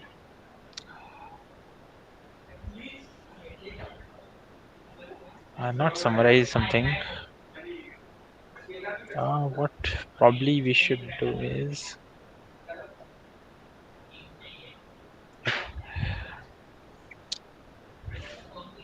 LLM. Yeah, before doing this, I would need to do the setup. So for setup, AI pipe would be this, and then you can use AI pipe by going to this particular URL. Oh, and then it will give me the token, which I will use it.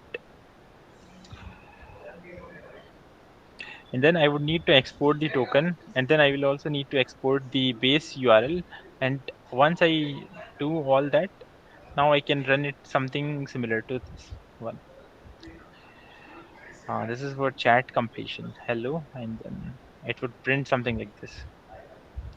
Okay, what I will do is I will just stop sharing my screen and then get the token, and then I will export it in the environment variable, and then I will share a screen back.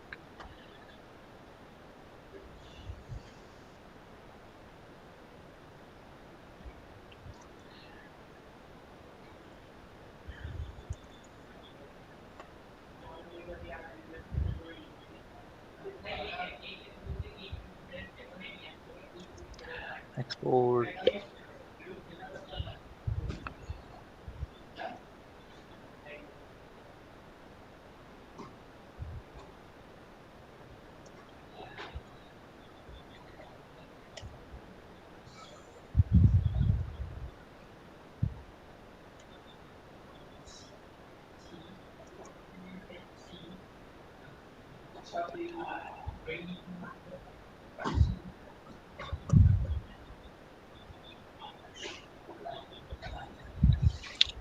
Okay, my screen is visible. Oh. Okay, this is not anyway whole token. So okay, so now let me just use this one for the time being. It need to install all these things, but it was quick. Okay, and now I will ask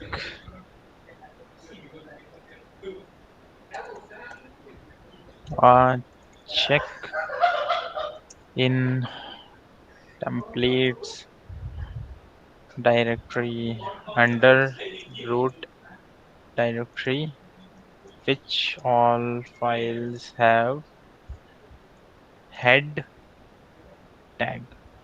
which all HTML files probably, which all HTML files. Yeah, and let's see what it generates.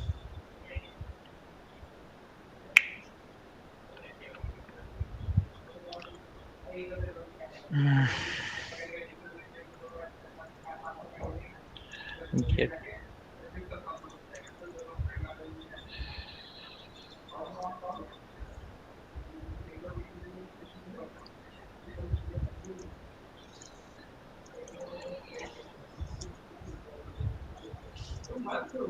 can be directly.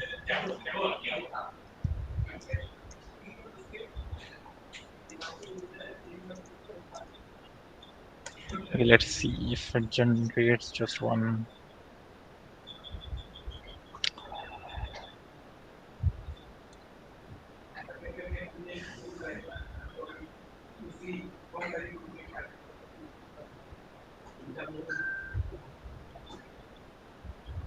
So actually it has generated this particular command, but I was just hoping that it will generate uh, just this one line, and then I will be able to execute it using exec command.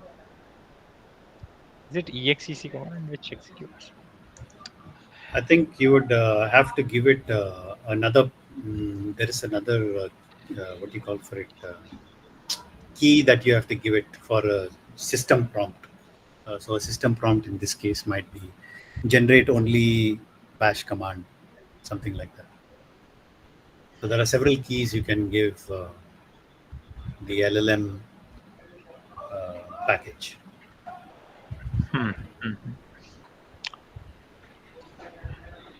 So there's another poll put up. So you guys, if you can respond to that, then that would be very helpful.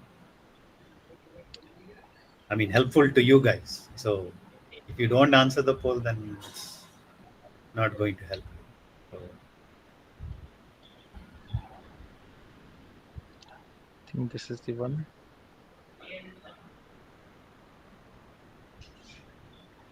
Oh, no, that is light LLM. Okay. This link should be there here itself, so I can go from here also.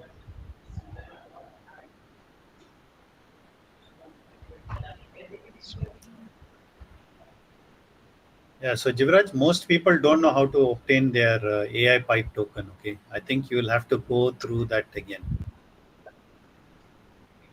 Oh, okay. You'll have to do it a bit slowly and increase the size of your screen so they can follow exactly what you're doing. Okay. So, and then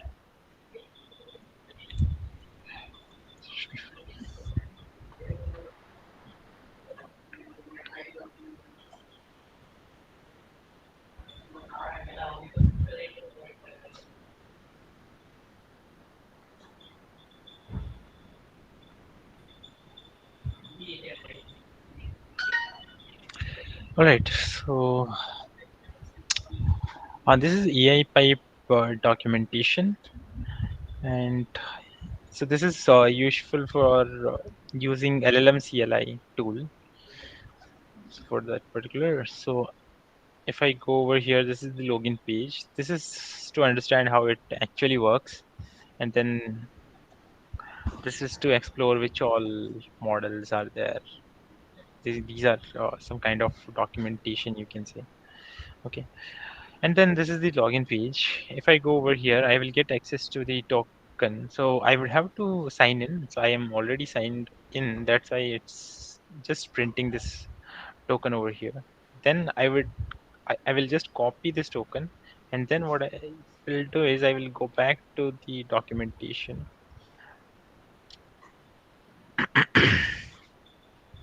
And then I would need to export Open API key with this particular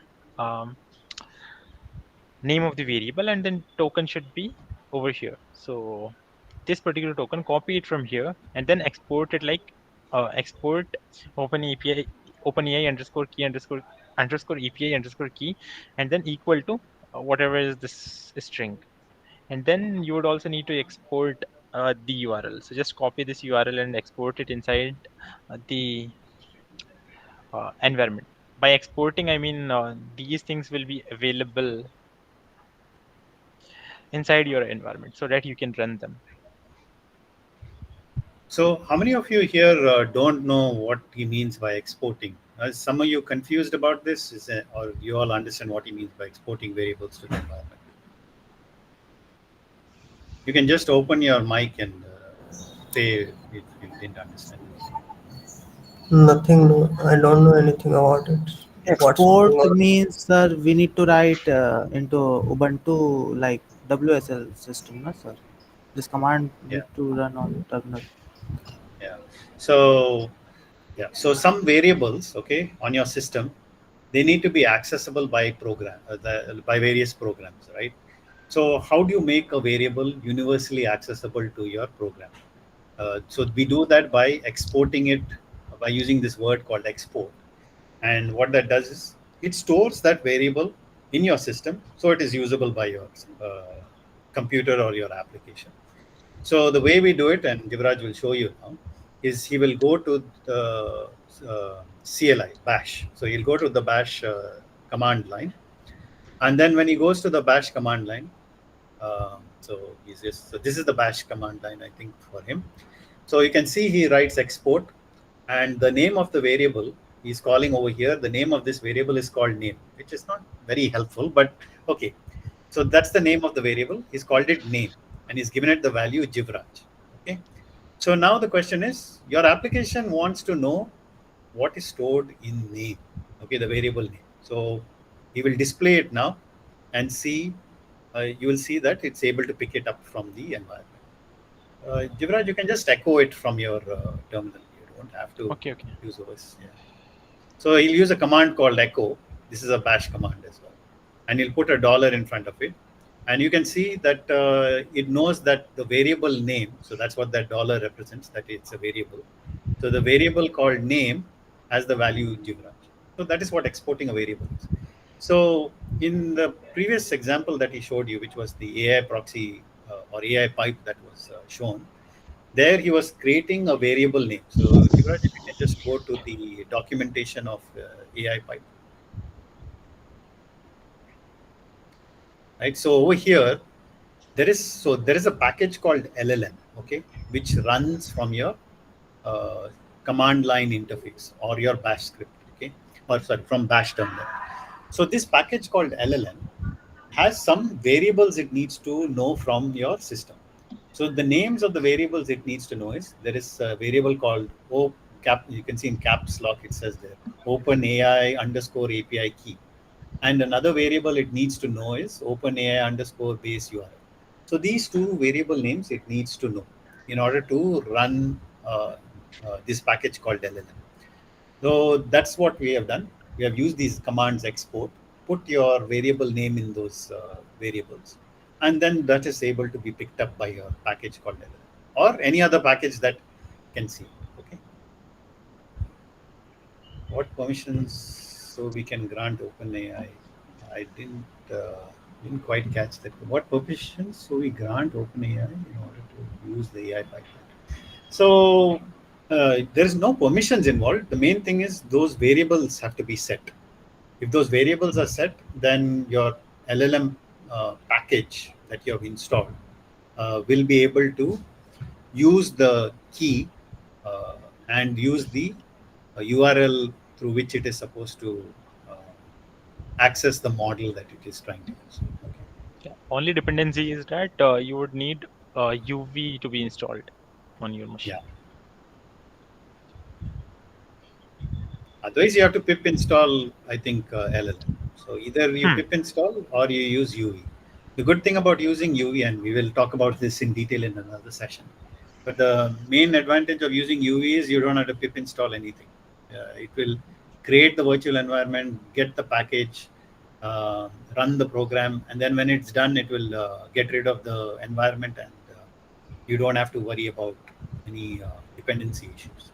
That's the main advantage of using UV. Just to add a point, if some student haven't understood this thing, export just like the input for any function to execute or any program to execute, there is something input we give.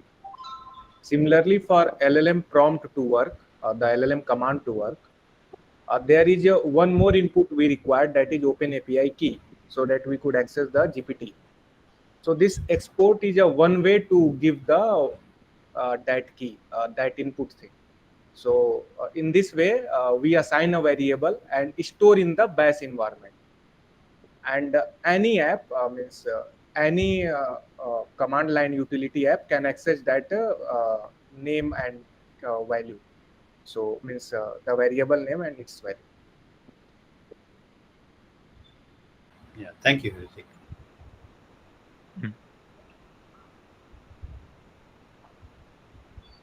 It's always too good to be free, though. Well, it is free for you. We are paying for the key that you guys are using. So every student in TDS will get a key. There is a daily allowance for it. It will get reset every day. But when project comes by, then at that point, I think they will increase the allowance to something a bit more substantial. So that comes out of our budget. Okay, so you get to use free AI key when using the open API key that we are giving.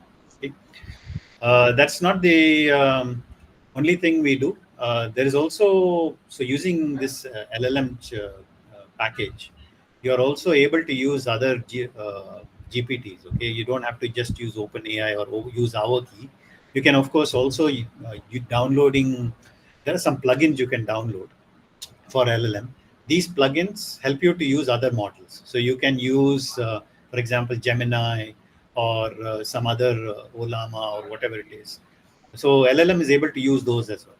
Or if you want to install a model locally on your system and use it, then that also it is able to do. But you would have to use a plugin, install a plugin for LLM to be able to use those models. And then, of course, you have to get the key for that. So Gemini, for example, the key is free from Google. You can go to Google, I think AI Studio, and you can generate a free Gemini key, and then you can use Gemini to do all those as well. Okay, so lots of free resources are available, free to you anyway.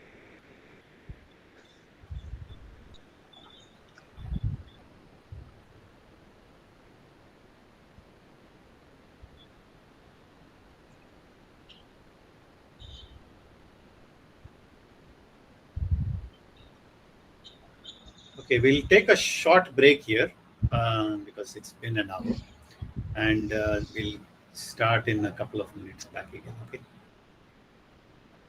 Any questions any of you have so far?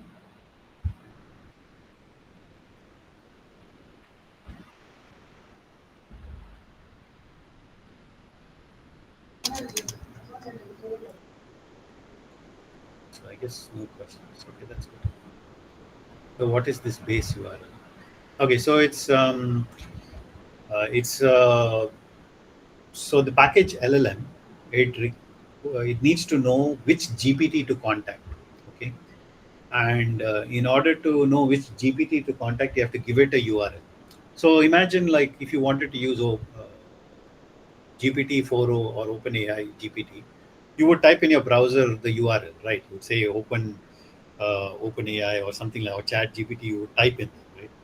So in the same fashion, we have to inform LLM of that. So how does it know that? It knows that by looking at that variable name called, I think it was called base URL. It was called or something. So that's how it knows where it needs to contact it, okay? So that it can run the chat completions that you want.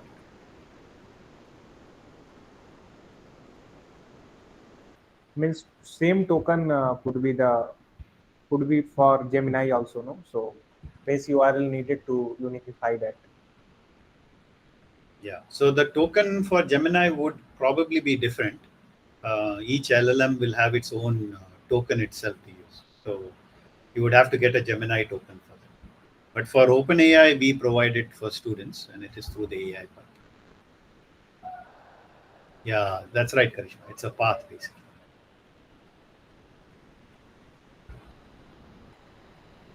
Yeah, it's a path, and the second one is the password.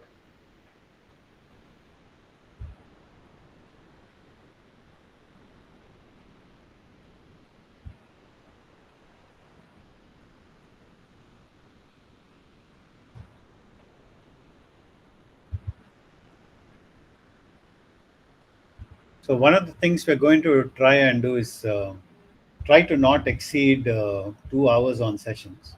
One of the reasons is our workflow makes it a little bit difficult for transcription and FAQing and all those sorts of things if the sessions go too long. So we won't spend much more time in today's session. But one thing I'll try and see if I can demonstrate is how to install a VM that is not WSL. Okay, so with that we will probably wrap up today's session. Is that okay for everyone?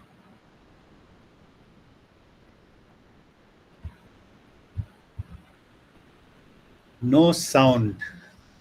I can hear crickets outside. Okay, Aman Sagar put a thumbs up. Okay, so some people are alive. That's good. Is okay? Let me ask another question. Okay, Abhishek, you've raised your hand. Go ahead, Abhishek. Can you ask your question? Yeah, so sir, I've been using Mac apart from Windows. Yeah. So since Mac is Unix based, just like Linux, so Yeah. all these things will work on Mac. I do not Yeah, need yeah, to do absolutely. WSL or anything, right? No need. Absolutely no need. Yeah. If you've got a Ubuntu machine or a Mac machine, then there is zero reason to use. I shouldn't say zero reason, but there is everything that we are teaching will work on either machine. And the All right. only difference will be maybe how you install packages. So with Ubuntu or Linux, typically packages get installed using apt, or they get installed using I think if it is like Red Hat or something, then they'll use RPM or Yum or some other package manager like that. And Mac, it tends to be homebrew. You can also use homebrew in Linux, by the way, and that is for packages that are not available on their normal distribution channel. So you can also use homebrew in Linux. But yeah, All right. you're right. All right. Yeah. Yeah. You don't Thanks. need a VM. The benefits of a VM is, of course, separation. So in case you do mess up something, then it's nice to be able to revert from messing up your main system. So that's the main advantage of having a VM. But if you don't want to do that hassle, then there is no need. Okay, so I'm going to try this now. Now, I must admit, I haven't tested this before this session because I wasn't aware that some of you might want to know this. So I'm going to install a VM within a VM, okay? Because I don't have a Windows machine handy here.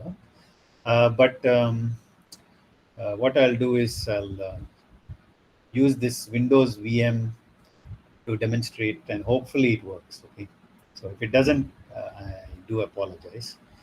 So I hope my screen is visible to you all. Is it visible, screen? Yeah. So Visual, sir. yeah. So what I'll do is I'll show you. So in case WSL doesn't work for you and it's creating a problem, then you can use this package called VirtualBox. Okay, it's pretty fantastic. It's not going to be as fast or as powerful as WSL. The reason being, I don't want to get into the weeds of the technology, but basically WSL is what you would call more or less a type 1 hypervisor. Okay, and VirtualBox is like a type 2 hypervisor. So if you think of them in the terms of power, so a type 1 hypervisor is like Formula 1 racing. Okay, it's more powerful than type 2. So Formula 1 cars are faster than Formula 2 cars, right? So I can explain you the details, but that's not necessary. So just remember that, so sometimes, so that's right. Debug makes a point, which VirtualBox can be slow. But that also depends on how you use the VirtualBox. That also makes a difference, okay? When you're going to use VirtualBox, my suggestion is not to install the full OS with the GUI, okay? We are almost never going to require that. 99% of the time it will be in order to use the CLI, right? Because all the packages will run through the CLI. There's hardly ever going to be a need for us to use the GUI, okay? When I say GUI, I mean the graphical user interface. When I mean the CLI, is the command line.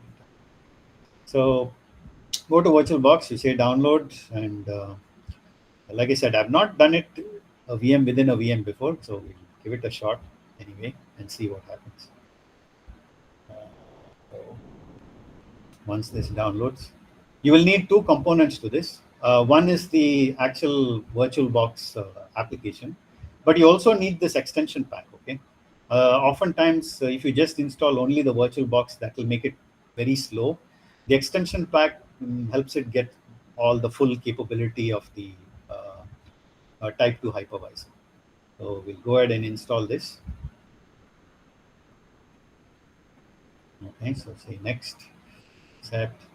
Now again, I am not 100% sure this is going to work or not, because I've never ever tried a VM within a VM on my Mac, and I'm running a Windows VM within a Mac OS, and then we're going to install VirtualBox. Okay. So no guarantees, but this is kind of how you do it.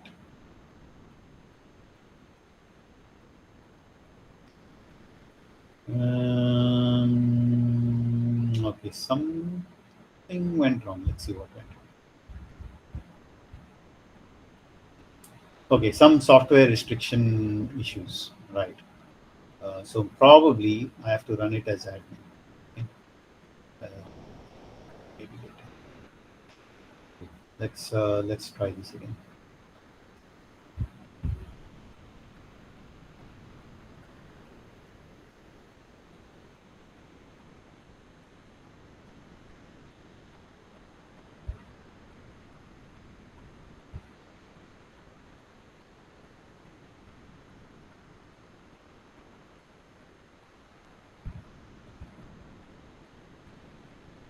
Right. Okay. So I need Python bindings. That's probably what it is. Okay.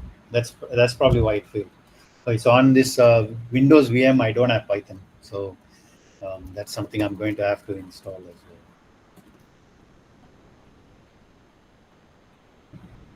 Let's do that. Now you might be thinking why I'm not choosing the latest version.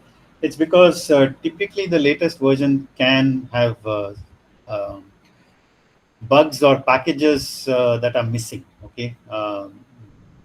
When I mean bugs and packages that are missing, other packages may have dependencies on older versions and have not been updated to use the latest Python. So that's why I generally prefer one version slightly older when using Python. So that's the thing about that. Windows ARM. Let's try that one. Like I said, I haven't done it on here before, so I was hoping it would have been a bit more smoother, but we are where we are, and so let's try and do our best.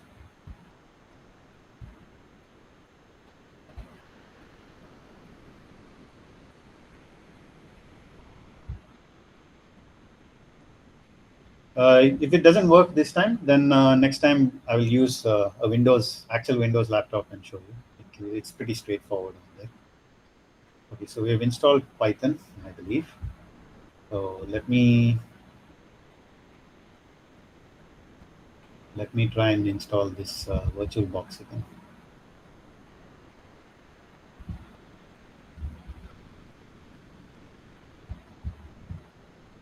Normally, it's not so complicated. Okay, it's just because of my unusual setup.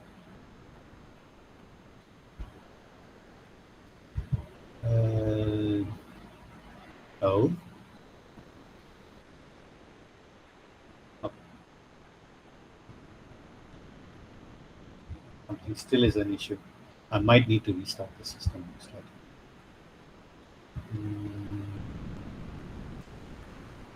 Still a software restriction policy.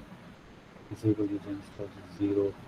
Okay, so most likely I'll have to change the software restriction policy on here. Yeah, okay. So what I'll do is I'll table this for today because I don't want to necessarily debug this on here. It's not useful anyway to you. It's it can be worked around. I just have to change the restrictions for installing things on this VM. But next time, I'll show you on a Windows machine itself directly how you can install VirtualBox. The key thing to remember is you install both the VirtualBox and the extension pack. Okay. Once you install both of those things, then the next thing you got to do is install a Linux system. And the best thing to do then is if you say, for example, go to Ubuntu, and rather than downloading Ubuntu desktop, okay, so rather than installing this one, which has the GUI, my suggestion is you install Ubuntu server, okay, or some CLI version of it, because that will run much faster, and all the commands that we will show on here will run on the CLI. So you don't have the overhead on your system of running graphical user interface. If your machine is powerful enough to handle it, then that's fine. It will work. So most people don't have an issue, but some people, because of some older machines, may not be able to handle a GUI on top. So for me, it works with a GUI. So maybe next time I'll demonstrate that with an actual Windows machine. Okay. So yeah, sorry I couldn't show it fully to you, but try out Oracle VirtualBox. It's a good enough VM to try out using the, if in case WSL doesn't work for you. Okay. I hope that was of some benefit, even though I wasn't able to show you it completely.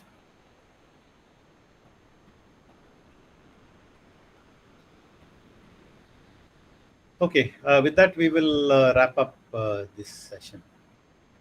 Okay, thanks everyone for joining. I really appreciate you guys taking the effort. It makes the session better when there are others to interact with. So we will most likely conduct, maybe we might conduct an extra session in the next few days so that we can demonstrate installing the VM, installing some of these packages. For those of you that had issues, you can join that session and you can show your screen, and then either Jivraj or Hrithik will help you debug the problem and see if we can't get you up and running as quickly as possible. It's very important to get all your packages installed and all these things up and running so that you'll be ready for your turn. Okay. Discourse is the first point of contact? Absolutely. So Teja, that is correct. In order of precedence, Discourse first. So what has happened in past terms, and it happens every term and it will happen this term as well. Some of you will write an email. That's no problem. We will respond to email. But here is the thing, right? When you write an email, only one person is going to be looking at it, right? So you will be dependent on that person's scheduling when he or she is able to look at the email. Whereas if you put it on Discourse, first of all, thousands or hundreds of other students will immediately have visibility. If someone knows the answer, they will help you straight away. Secondly, there will be at least 4 or 5 faculty members that will look at it, right? So there will be the TAs looking at it, there will be the instructors looking at it, and even, believe it or not, Professor Anand reads almost all the Discourse posts. So that is the main advantage of Discourse post. I can't overemphasize how useful using Discourse as the first point of contact is. So please always use Discourse first. The only occasion where I might suggest, okay, write a direct email is if it's something very like personal, something that is very specific to you, that is not at all going to help anybody else. It's something unique to your situation, some personal situation. Then an email is appropriate. And the other thing I would say about that is don't write an email. So if it's a personal, some issue you're facing in the course, okay? First point of contact, again, is the faculty within the course, right? Don't go straight up to the top, right? What I mean by that is don't go to the right to the director's. Why I say that is not because we are worried about the director. Absolutely not. What happens is when you write to the director, now they have taken the time to read your whatever your issue is, and guess what they do? They will send it back down to us, right? And when they send it back down to us, now that puts some extra burden on us. But at the end of the day, The director is not going to make the decision. We are the ones who will be making the decision on whatever your issue is, right? So if you go the wrong way around, as I call it, you are not going to win any friends in the faculty. Okay, people think they will get their way if they do it that way, but I can assure you, instead of us being lenient, which is what we are always trying to do, you may not believe this, but every term, my goal at least, okay, is to bat on the side of the students. So if you're facing some issue, my first priority is to side with the students as much as is possible, to give you the best opportunity. But if you go the wrong way around, right, and think you will get your way, then exactly the opposite will happen, which is I will stick to the letter of the law, right, and I will follow the guidelines very precisely, and you will get no leeway. Okay, why? Because you have taken it, not, it's not a vendetta, it is because I will be accountable to the director, right? So whatever I say at the end of the day to the director or in our correspondence to you, the reverse of it is I will have to follow the guidelines very strictly so that I get my back covered, right? I don't want to be in trouble, but that puts you in a difficult situation, right, where I cannot be lenient to you at all now, can I? So that is something just to be aware. Okay, so try and follow the right chain of command, as it were. Okay, it has got nothing to do with egos or anything of that sort. It main thing is we want to avoid wasting people's time. When you go the wrong way around, it wastes a lot of people's time. It wastes the director time, it wastes our time, it wastes your time, and you will not get the result you're expecting. So that's what will happen, right? When is it appropriate to write to the director? When you have tried everything else and you feel that the resolution that you got was, it's very, I've never come across a situation where the resolution was unfair, but you feel, for whatever reason, you feel the resolution was unfair, or you feel that your circumstance requires a special meditation, right? Then maybe it is appropriate to write to the director. No issues with that. Okay, but follow the right process. Then you will get the best out of the this course. Okay, every term we have some little complaints are there, but there is a right way of doing it and a wrong way. So I've just made it clear to you and whoever is watching this session what the right way is and what will give you the best outcome. Our goal is to give you the best outcome. We want students to get the best possible marks. We want students to graduate out of TDS and come out really well. That is our goal, right? Give you some real life skills that will help level up your career. That is our goal. We want you to succeed. So that has always been our underlying principle. I hope that is clear to all. Okay. All right. So I've said this all on the record, so you know that we have nothing to hide, and we make mistakes as well. Okay. It's not that only students make mistakes. We make plenty of mistakes, but the difference is we own up to those mistakes. Even on Discourse, when we make a mistake, we will not delete the post. We will keep the post up and say, put our hands up and say, yeah, we made a mistake here. Yeah, sorry, and this is what we'll do to correct it. Okay, we believe in accountability. So accountability works both ways. It works for us also as well as for you. And that's the principle we go on. And I hope you will have a great term. Thank you very much, everyone. I appreciate you joining this session. Prereqs for next live or homework. Just install all the packages, get familiar with them. That will really help you for the rest of the term. Yeah, thanks, Tejas. Yeah. Okay, I'll stop the recording now. Recording.